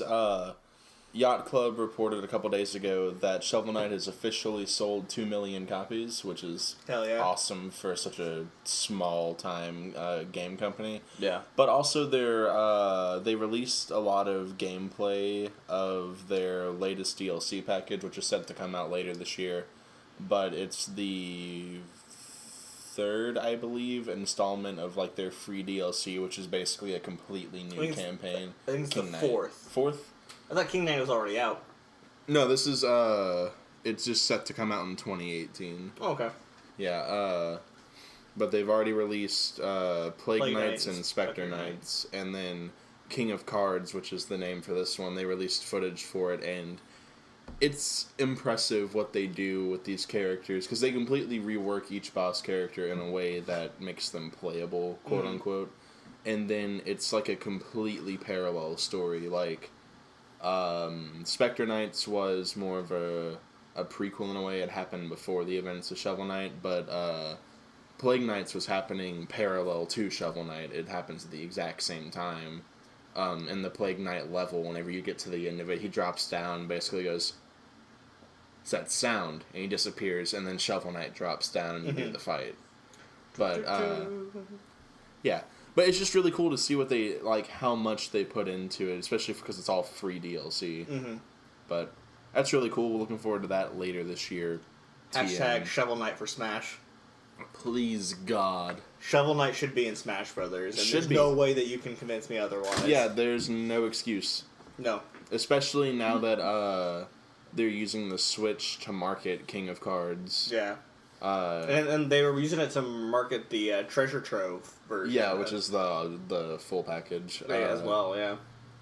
Oh yeah, that was another thing. They've sold 2 million copies more, or the PC version has sold the majority of those copies, but the Switch has made them the most revenue. Interesting. Yeah.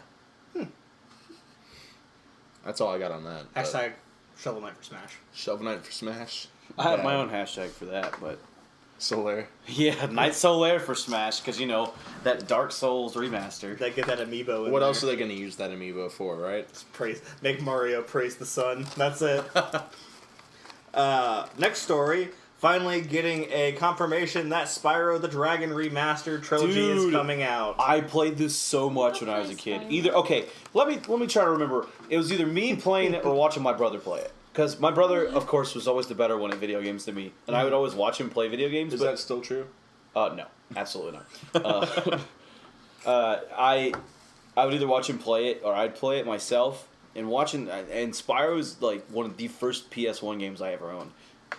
And so good. man, I remember growing up and playing it, and my cousin would come over and he'd play it and stuff like that. And I just remember playing it and flying around and going to all the different worlds.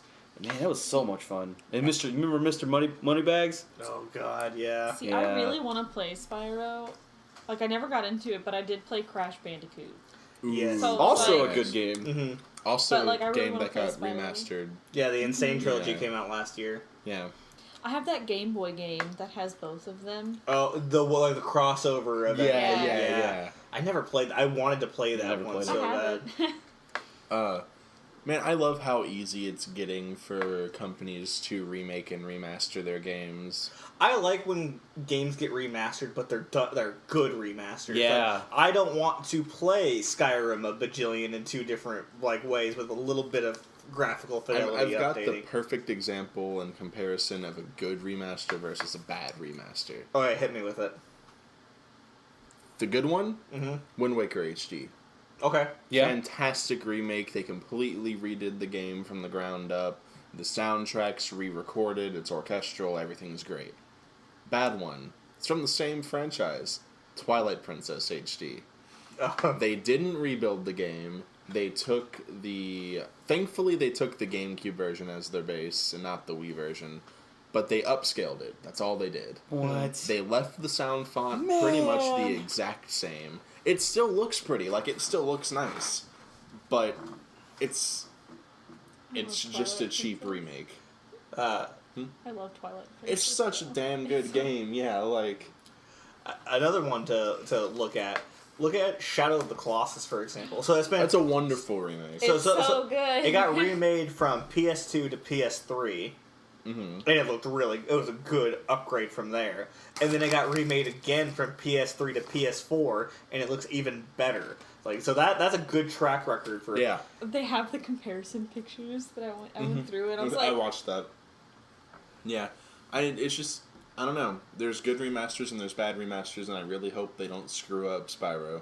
I also hope they don't screw up Dark Souls. Yeah. Yeah, although that looks like it's going to be really good. Did you see, like, the changelog for Nope, it and all of I that? didn't. The Xbox One X and PS4 Pro are going to have upscaled 4K at 60 FPS. Are they doing it for PC as well? PC is going to have native 4K and 60 FPS. So basically taking Dark Souls 1 and adding all of the good changes from Dark Souls 3.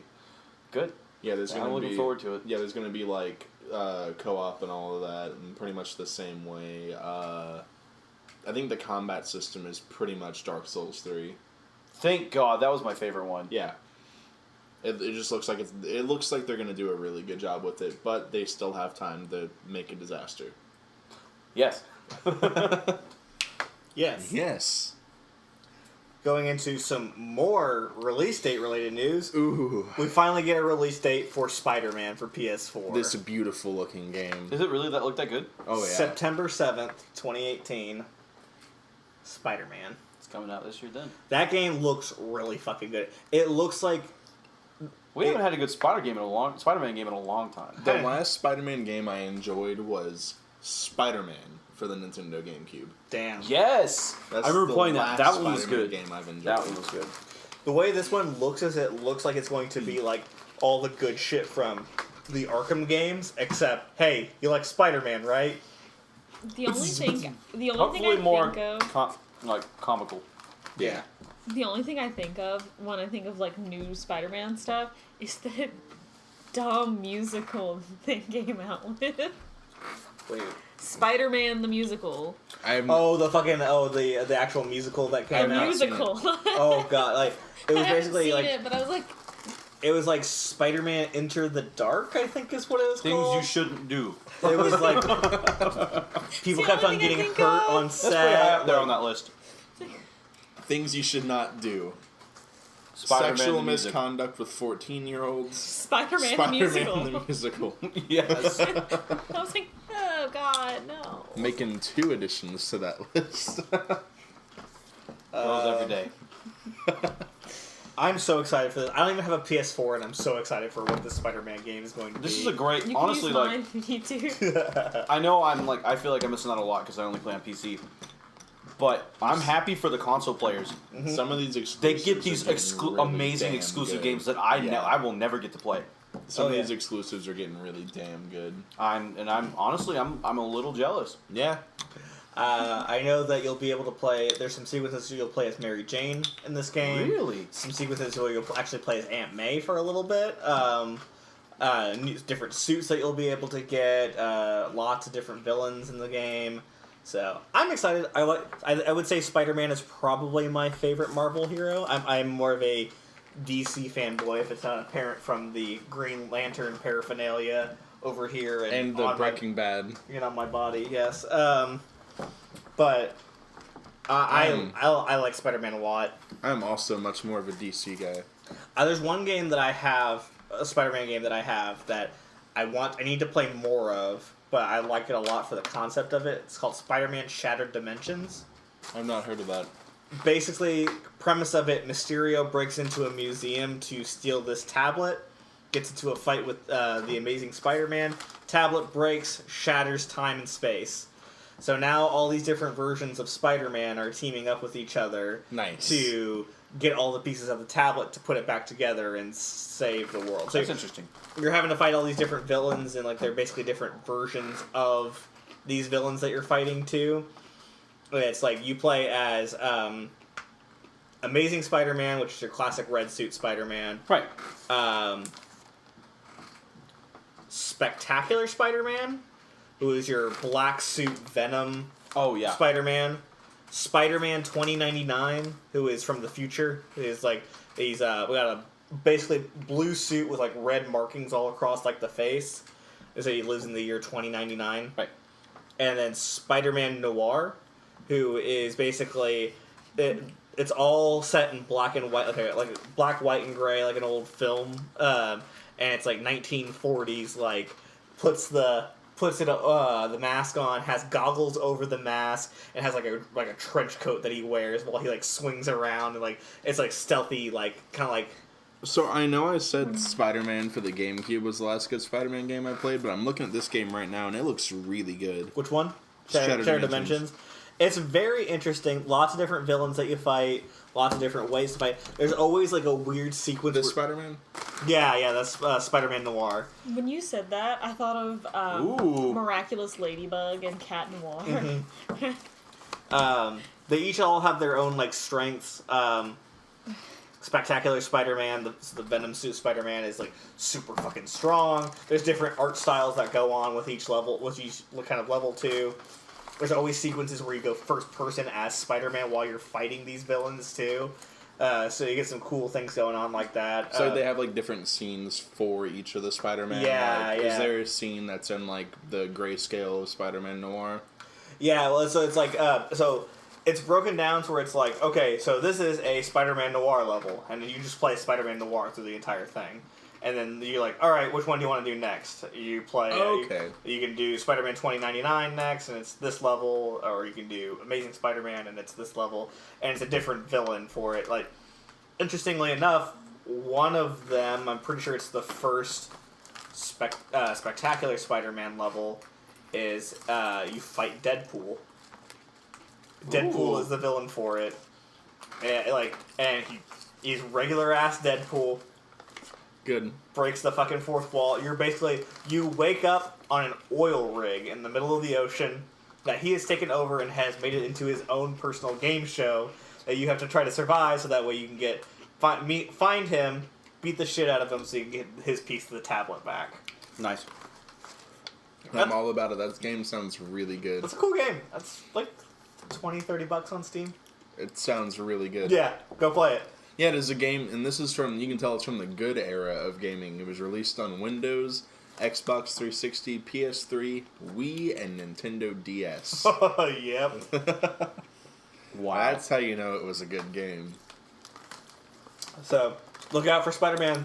Here comes the Spider-Man this September. I wonder if we can take pictures of Spider-Man in the new game for PS4. Probably. There will probably be a photo mode. Pictures of Spider-Man! I want pictures of Spider-Man! God, I watched Whiplash a while back, and it was impossible for me to see him as anything other I than still have J. not Jonah seen Jameson. Whiplash. Whiplash is pretty good. I was impressed. I'm not a fan of the ending, but Same, I'm not either. not a fan of the ending, but the whole 95% of the movie is great. Yeah. Side note, do you know he's a Symphonian? No way. J. Jonah Jameson? Yeah, J.K. Simmons, yeah. Nice. Did not know that. Of course he is. Of course he is. Did you know that Bill Clinton's a brother of Cap Kappa Psi? I did. So is Chuck Norris. We have Dolly Parton. We also... SAI, it's Dolly Parton. Ronald Reagan is also a member. Nice. We have Renee Fleming too. SCI. That's cool. That is really cool. J.K. Simmons, Mr. Rogers, and You know what? He seems like a brother if I'm young. Yeah. and Andy Griffith. Nice. Those that's the top 3 right there. Nice. Moving into our last little news story, Middle-earth Shadow of War is removing all of their microtransactions. That's a step in the right direction. Blessed be whoever made that decision. So, What I've heard about this game is that it's good. It's just the microtransactions are fucking intrusive as hell. Yeah. so they make it almost Like- impossible to play the game. Okay. Not necessarily. It's just like you couldn't go like something that would take you like 15 hours to do, like grind something out. Would you like? Oh, you can just pay $5 and get it instead. It seemed like so. For something that's purely a single player experience, I don't understand what the need for microtransactions is. It's just a money grab.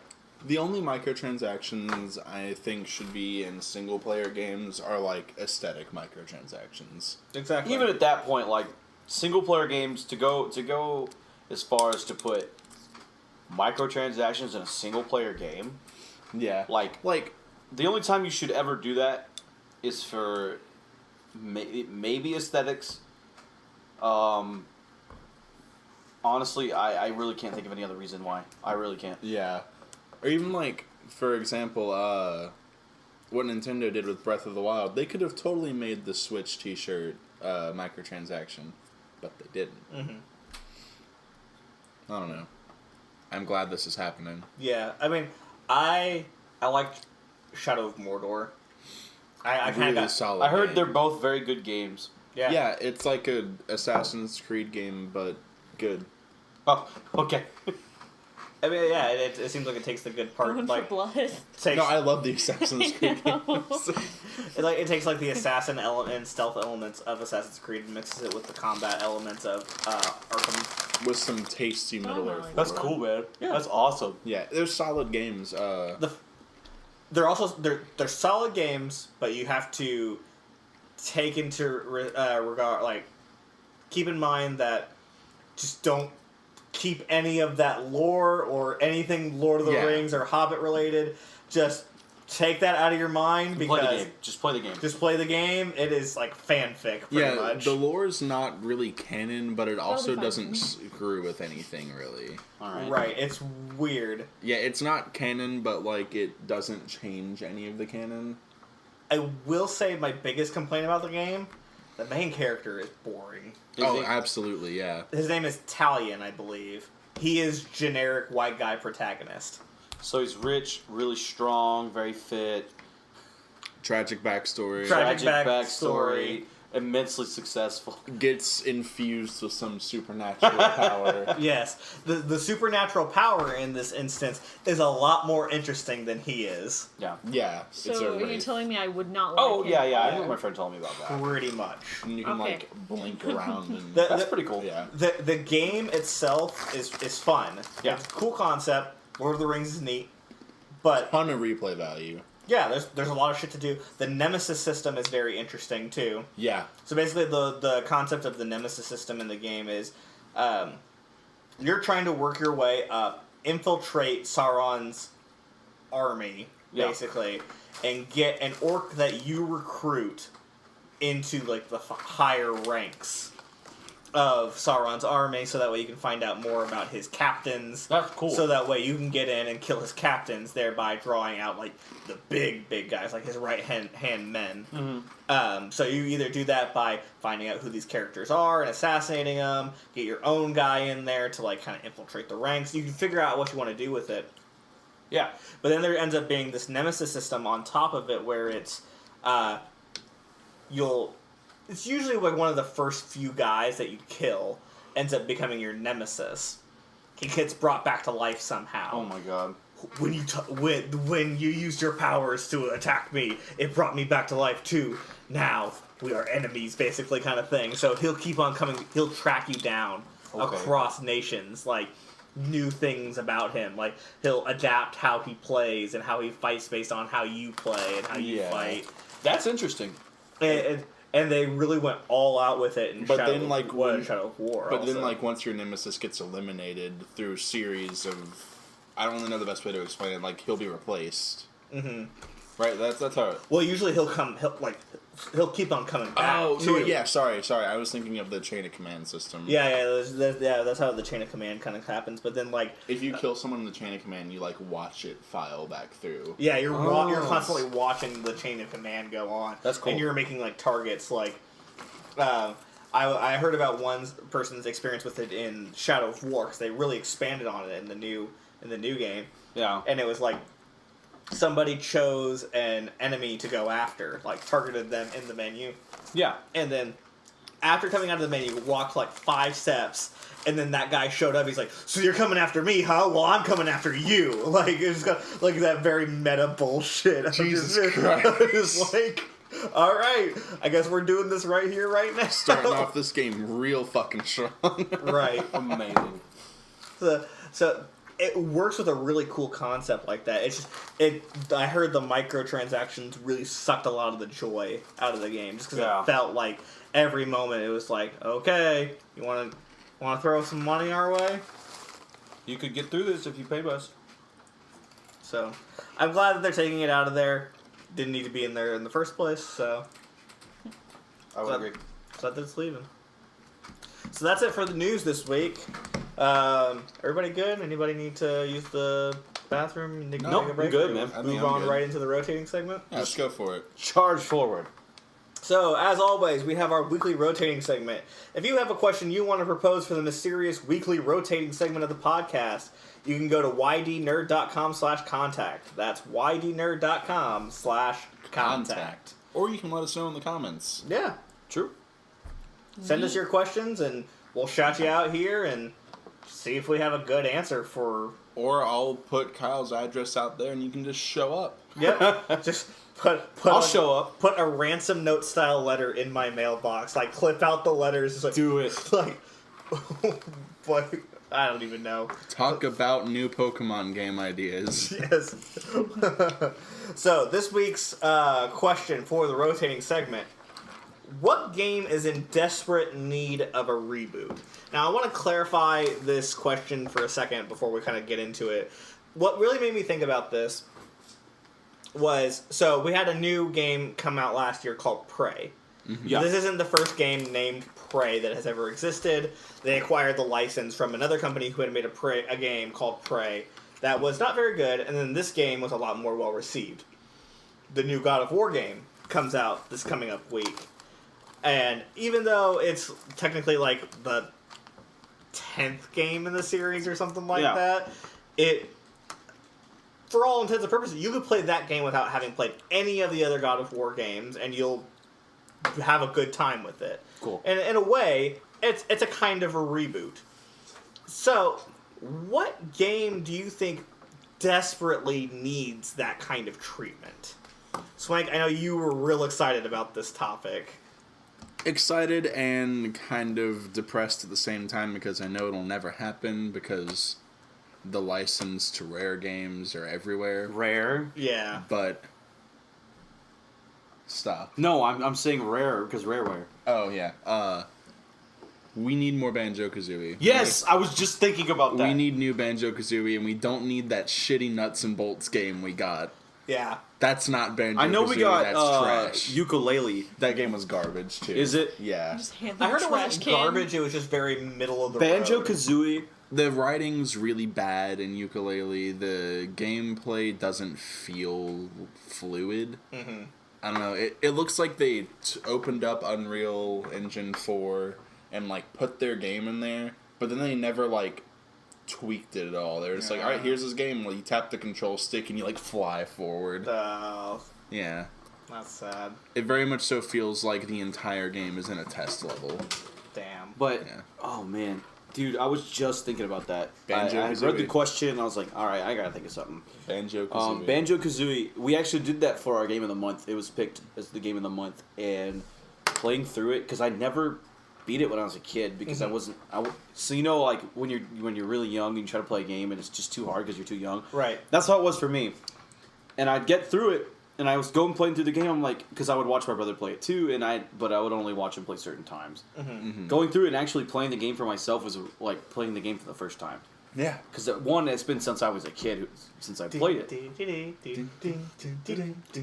Let me tell you that the music for that game, So good. it is so good. The game does something I love as far as game music goes.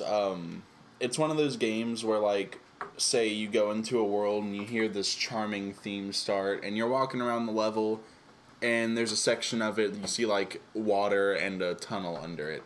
And as soon as you go underwater, the song keeps playing. But it's like muffled. Yeah, and they add, like, different effects to it. It also does that for the main theme when you're in Grunty's lair. When you go to each themed level before you go in there, it'll change the music to that themed level. Exactly. That was, whenever I was online for Psy, that was, what my big and I would do every Friday night. I would go over to his house and we'd play Banjo-Kazooie till, like, 2 in the morning. It's so much fun. Yeah. Hell yeah. It was a really good time, and the game, the series in general, needs more. Kind of like how there was a little bit of life breathed into Kid Icarus with Uprising, I think was the name of the 3DS title. Yeah. Because not many people knew that franchise existed. Yeah, I It's had not no that the idea what it game- was. It's not that the existing game was bad. I mean, it's hard as hell. Right. I played the Kid Icarus games on the Game Boy. Yeah. The big one. And it's not that the games are That bad. was called. They're just they're old. yeah. And then Uprising happened, and everyone was like, "Holy shit!" Right. And I feel like Banjo-Kazooie kind of needs the same, just not nuts and bolts. True. Dan, Oh man, I've been thinking. I'm trying to think of one. when we come back to you, Yeah, please come back. Jackie. Nintendogs? Nintendo's I think would No, do. that'd be so funny on the Switch. I Like think- you have this like, do big that- dog on the screen. No, that would totally be a great Switch It'd be so title. cute. Do it with like the because like they have the HD rumble and the Joy Cons too. So you just like pet the dog and it makes it like feels that could do really well. I think. It would be awesome. It would be And then better you take than the DS. Switch. You take the Switch on the go with you, and it's like walking the dog. Yes. Nintendo, call me. Call me. I've got ideas. Hey. I've got Jackie's ideas. got ideas. Jackie's got ideas that I'm willing to steal for you right now, Nintendo. Just give me that call. Sign me a contract right now. I'll take everybody's Send me ideas. an email, ydnerd.com/contact. As ridiculous as this is gonna sound, Super Mario 64. No, absolutely. I think taking looking at Odyssey, Galaxy, Hell, even Sunshine, Even- as old okay, as that game is. I like as Sunshine. as out I of the love it blue too. that Sunshine is, Sunshine holds up on its own and still has replay value because it's so different. Yeah. It's cute. But it has the core fundamental of Mario. Super Mario Sunshine 2 win. Yeah, to win, Nintendo. But imagine remaking and rebooting Super Mario 64. I didn't actually get all the stars in the game until I was in high school.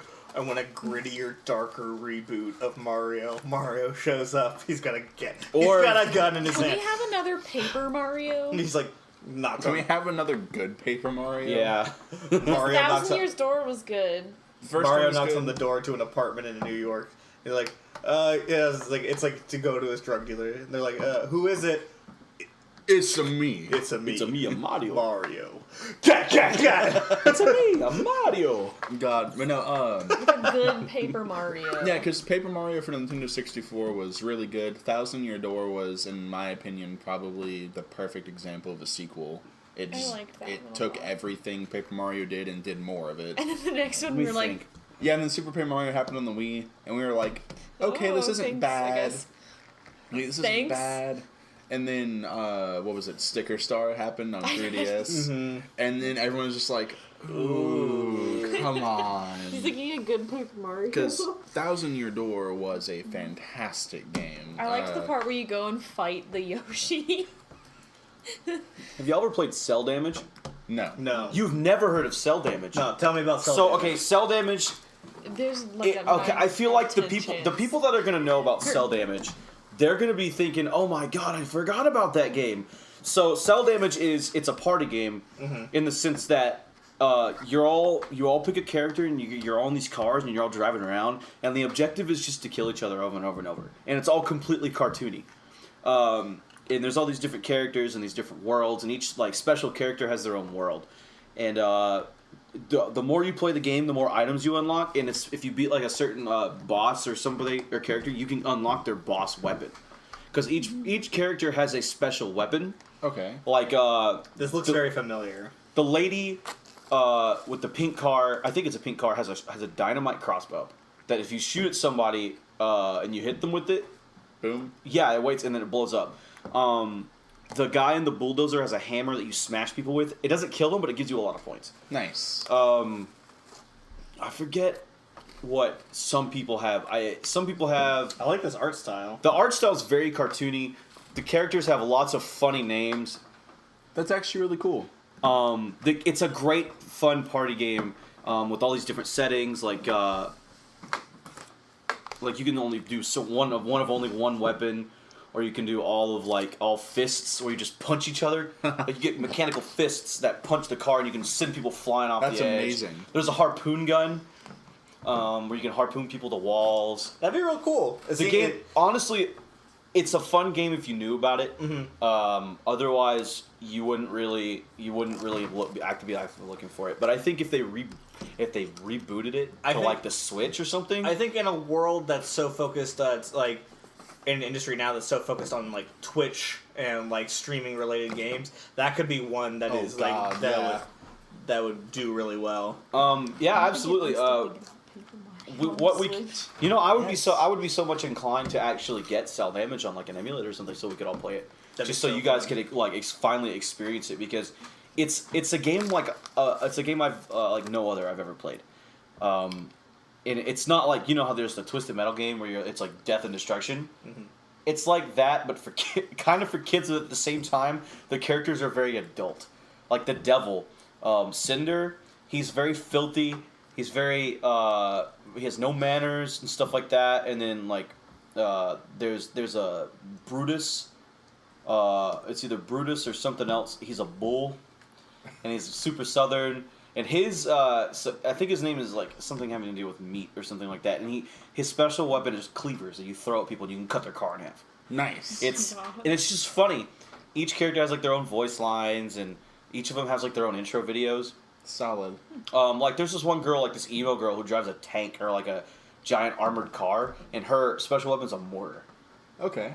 And it's just these wacky zany weapons that just going all out. And there's like Brian the Brain. God, that's Who awful. goes to a space level, and there's like certain levels with each level has like a certain like special thing you can do. Sometimes like the space level, you can go if you go up a certain ramp, you can fly around. Nice. Yeah. You can fly like an airplane, and then there's a certain power up. You can become a helicopter and shoot people. And if you're low enough and somebody jumps into your helicopter blades, they get like cut in half. Damn. Their car. Beautiful. There's Brutal. like no blood or anything like that. It's just like the cars get all destroyed. Nothing actually happens to the characters or anything like that. But it's all about getting the smacks. Like you're smacking somebody. It's the points and stuff like that. It's a lot of fun because there's all these different crazy levels you can go to. Like you can go to space. You can go to like a volcano and stuff like that. And those like hidden areas, or if you know where the hidden areas are, they have the better weapons or like the special weapons. Nice. Like the like Brian the Brain has a nuke. Of course he does. Yeah. And depending on how close you are to it, it'll either kill you or launch you halfway across the map. And it's so wild. It's like you can get thrown from like one all the way across the map, or somebody like shoot a harpoon from across the map and get you out of nowhere. Nice. It's funny. There's just it's wild. It's just a lot of fun because there's so much going on. Cool. And I would love to see a Cell Damage either reboot or remaster. Yeah. That'd be real cool. Mm-hmm. Or what about any love for Diddy Kong Racing? Anyone? Dude, I played I that would so love much. Diddy Kong Racing. Diddy Did you ever play Kong. Played that. It was It's Racing. it was basically all of the Nintendo characters from the 64 era that didn't make it into Mario Kart 64.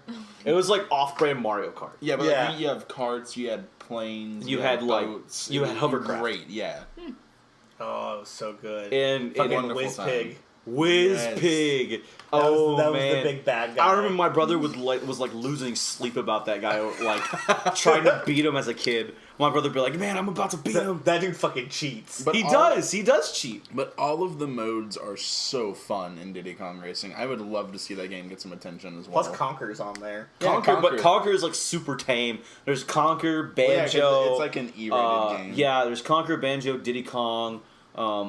Who's some of the other characters? There's like, the one mouse that I have no idea where that's from. The other some of the characters I'm pretty sure were OCs. Yeah, they're original. And then like there's like a time trial and there's a clock. There's the fucking the clock, click clock. Yeah, the clock. Is an like unlockable time character from Yu-Gi-Oh. Yeah, Fun fact: this game has a 5 out of 5.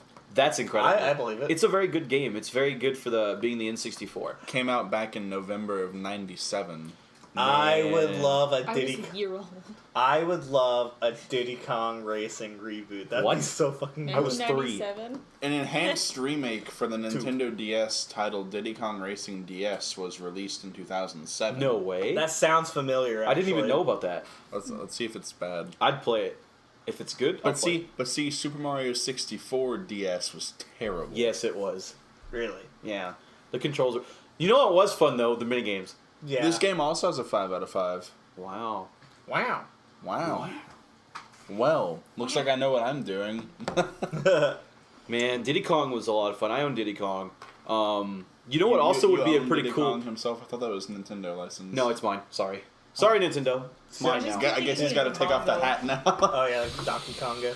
Oh yeah, Diddy Kong's stupid Nintendo hat. I hate it so much. It's such a meta-breaking thing. I keep What's thinking another about game? Bongos. I just had a game. Donkey Konga. Donkey Kong. Star Fox 64 Donkey Kongas. would also be pretty cool. I mean, isn't every new Star Fox game basically just Star Fox 64? Not quite. Sort of. Sort of. Star Kind of. Fox Zero, basically. I never played that. It's really good. Okay. It's really good. Alright. My pick for it is a game that I feel like some people know about, but not a lot of people. All right, hit me with it. Came out on PS3. It's a game called Resistance: Fall of Man. I remember the title. Wait, Resistance. Basically, the concept of the game is this was my first ever M-rated first-person shooter game that I got to play because I was playing it co-op with my dad. Did they release a PSP version? There was a PSP game that came out. I've played it. Yes. I played the PSP one. So basically, the storyline of the game is it's World War II, except instead of Nazis being the big thing, there's a scourge or an outbreak of something that's going on that are changing people into these thing called Chimera. And they're basically these humanoid, alien kind of looking figures that have 4 eyes, and they have this super advanced technology. Like, the weapons in that game are really... It's made by Insomniac, so the same... Okay. Really cool weapons, like... they all weapons in the game have regular fire and alt fires. Yeah. One of my favorite of the advanced technology weapons that you get from the Chimera is called the Bullseye. Because the alternate fire on it sends out a little tracking dart that you can land on somebody, and if they run around the corner and you just hold down the button, the bullets curve around and you start keep on hitting the guy because you already... That's amazing. Tag. That's amazing. They also had a weapon called the Auger, which shoots through walls. Like, Makes sense. You know what this game reminds me of? It reminds me of Perfect Dark. Yeah. But it's That's a good game. That would really be good remaster too. Or Yeah. remade. basically what ends up happening at some point is that, like, the first game is a little bit more kind of horror centric, whereas the second and third games end up being a lot more action oriented. Yeah. Okay. Multiplayer scene on those are fantastic. It's such a good series. Basically what you end up finding out is that the Chimera, it's not like an outbreak of like a disease or something. They're straight up aliens. Yeah. They can't come from their own planet and they've come to take over Earth. That like is the storyline. Basically the first one is all about discovering what the Chimera are.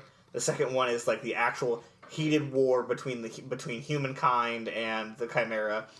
And the third one is basically about, all right, the humans have lost. The Chimera own Earth, so now you're leading the resistance roll credits.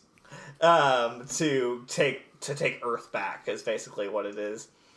And there's some really crazy shit that goes on with the main character. I'm about it. Nathan Hale, he is generic white guy protagonist that actually has a little bit of depth to him. Okay, yeah. I'm all about it. That sounds really cool.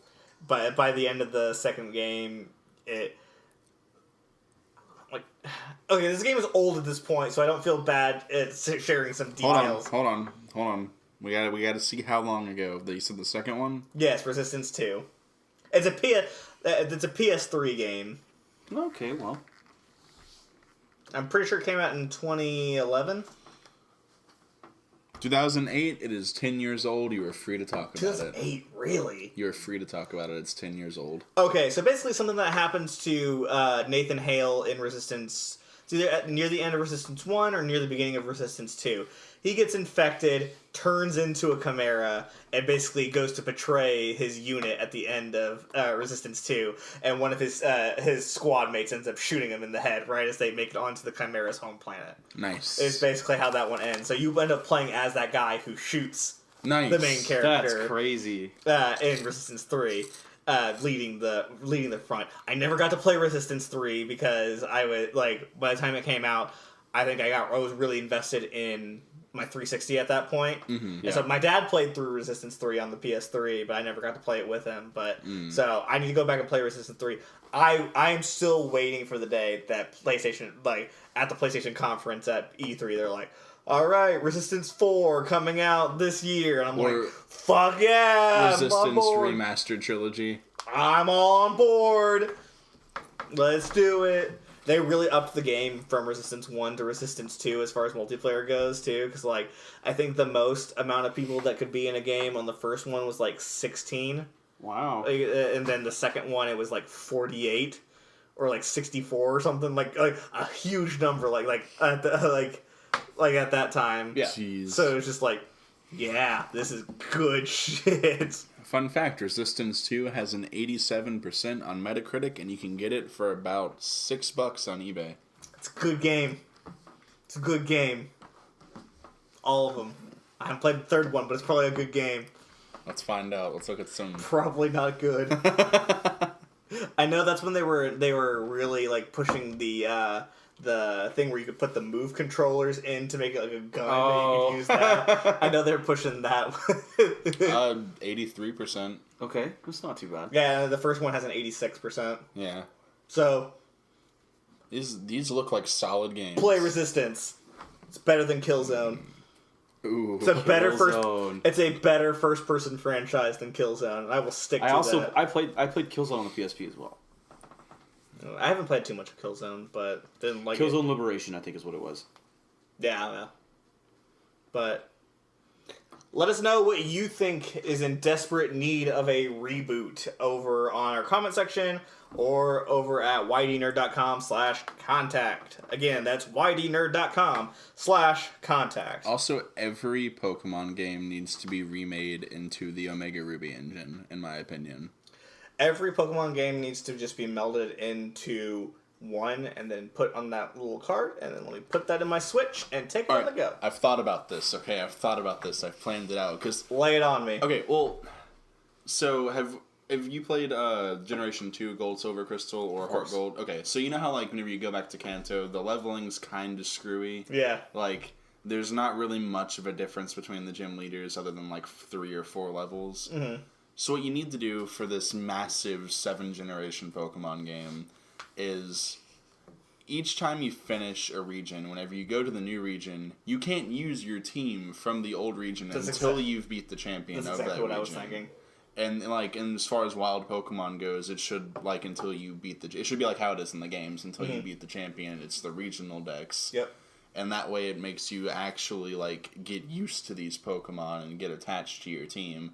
As opposed to just, alright, new region, I'm going to send out my level 87 Pikachu into the first forest. Yeah. But it could be done. How long would it take to play through all 7 regions? I mean... How long does it take to get through, It depends on how you play Pokemon. Do you get one Pokemon and just start beating everything, or do you grind your teams out? It just depends on how you play the game. I'm somewhere in between. Yeah, I'm also somewhere in between. Or if I have a fight that starts kicking my ass for a little bit, I'll grind until I'm very over-leveled. Mm-hmm. I need to continue Ultra Sun. I also need to continue Ultra Sun. It was fun. I kind of beat the first totem and then kind of like put it down. I got out of Tutorial Island and was like, okay, I'm good for now, and then I haven't picked it back up. Tutorial Island. Even if it took you 10 hours to beat each region, Still, that would still have that 70 hours. There's some games that I've put like 40 to 50 hours in just to beat one part, like the game itself. Yeah. And like, yeah, absolutely, I think it's justified. And honestly, that wouldn't be a long ass game. That'd be good. I'd be all about it. I would buy a Switch for that game. Oh yeah. I mean, I'm going to buy a Switch just for, the new games that are coming out this year. Yeah, I already want to buy a Switch for Odyssey, but For Odyssey, Smash. Breath of the Wild, the new Smash game. What else? Smash. Mario Kart. Mario Kart's real good. Mario Kart's real fun. Pokken Tournament was pretty good too. Yeah, it is pretty fun. Yeah, I played a little bit of it and then I returned it. I'm not a huge fan of like that style of fighting game, but what I've played of it I enjoyed. Same. I'm much more of a 2D fighter than a 3D fighter. It's one of those games that I accepted from the moment I picked it up that I would never be good at it, but I still enjoy playing it. Right. Me and Dylan were like split down the middle. Yeah. We kept beating each other. Good. That's how it should be. Yes, beat your significant other. Right? No. Hey, that's So on that what was In list. that? video games. No. That's pretty far on that Open list of back things up you this shouldn't list. do. Open up the list. What is it? It's Sexual inappropriate sexual behavior with 14-year-olds. What was the other one? What was the other one? Spider-Man the musical. Spider-Man the musical. Beating your significant other. Yep, I in think that order. that one should be above Nope, Spider-Man. nope, in that order. But if you add in video games, it makes it better. Yeah. But yes, let us know what should be on our list. What are some of the things that should be on our list of Why things you you shouldn't do? So I think that's going to do it for this week's rotating segment. Again, let's go ahead and do a little wrapping up here. Don't forget, audio-only versions of the podcast are now available wherever podcasts are available. Don't forget to visit the website, follow us on social media, like, comment, subscribe, share, and every other YouTube buzzword there All of is. them. Do it. All of it. Don't forget to check out your daily dungeon. Don't forget to Yeah. check out Your Daily Dungeon coming out. New episodes come out every Friday for that. New episodes of this come out every Sunday. We're just gonna try to occupy your entire weekend. That's our strategy. That's our goal. That's our motto. Yeah, in the week We're on- sticking to it. Yeah. In You the week won't on, get anything done. In the week on Your Daily Dungeon started on Your Daily Nerd. Yes. Exactly. So I think that's gonna do it for us for this week's YDN Cast. Dan, thank you again so much. Oh man, it was a As blast. always, thank a you. blast being here. As always, thank you for being here. Yeah, absolutely. It's I always love coming on and As always. I love running your daily nerd. It's, yeah, man, I just love running this podcast. I was glad I was able to have you on, Kyle. Oh, thank you so much. And Those two? exactly. What? No. What? Huh? Huh? Huh? I don't What's know. going on? His Okay. what? so hold on, a little bit of. So I was doing a research paper on Beethoven's compositional style as his hearing loss progressed. Uh-huh. And I asked a group of my friends what I should name my paper, and I phrased it, I'm writing a paper about Beethoven's deafness, and instantly he just responds in all caps, his what? And ever since then, it was a term paper for last semester. Ever since then, it's just been a running gag. You'll hear somebody down the hallway. His what? And then you'll hear somebody down the hallway. His what? Good. Good. We're all horrible human beings. We deserve each other, don't we? For anyone, Every time anybody says something like that, I just think about like in Terraria when you get the voodoo doll of the guy that just the description is you're a terrible person. They changed from just a regular trash can fire to now the whole dumpster's on fire, and we don't know what to do. Oh boy. But until next week, everybody, this has been the YDN Cast. We'll see Bye, you next guys. week. it's been good. See you later.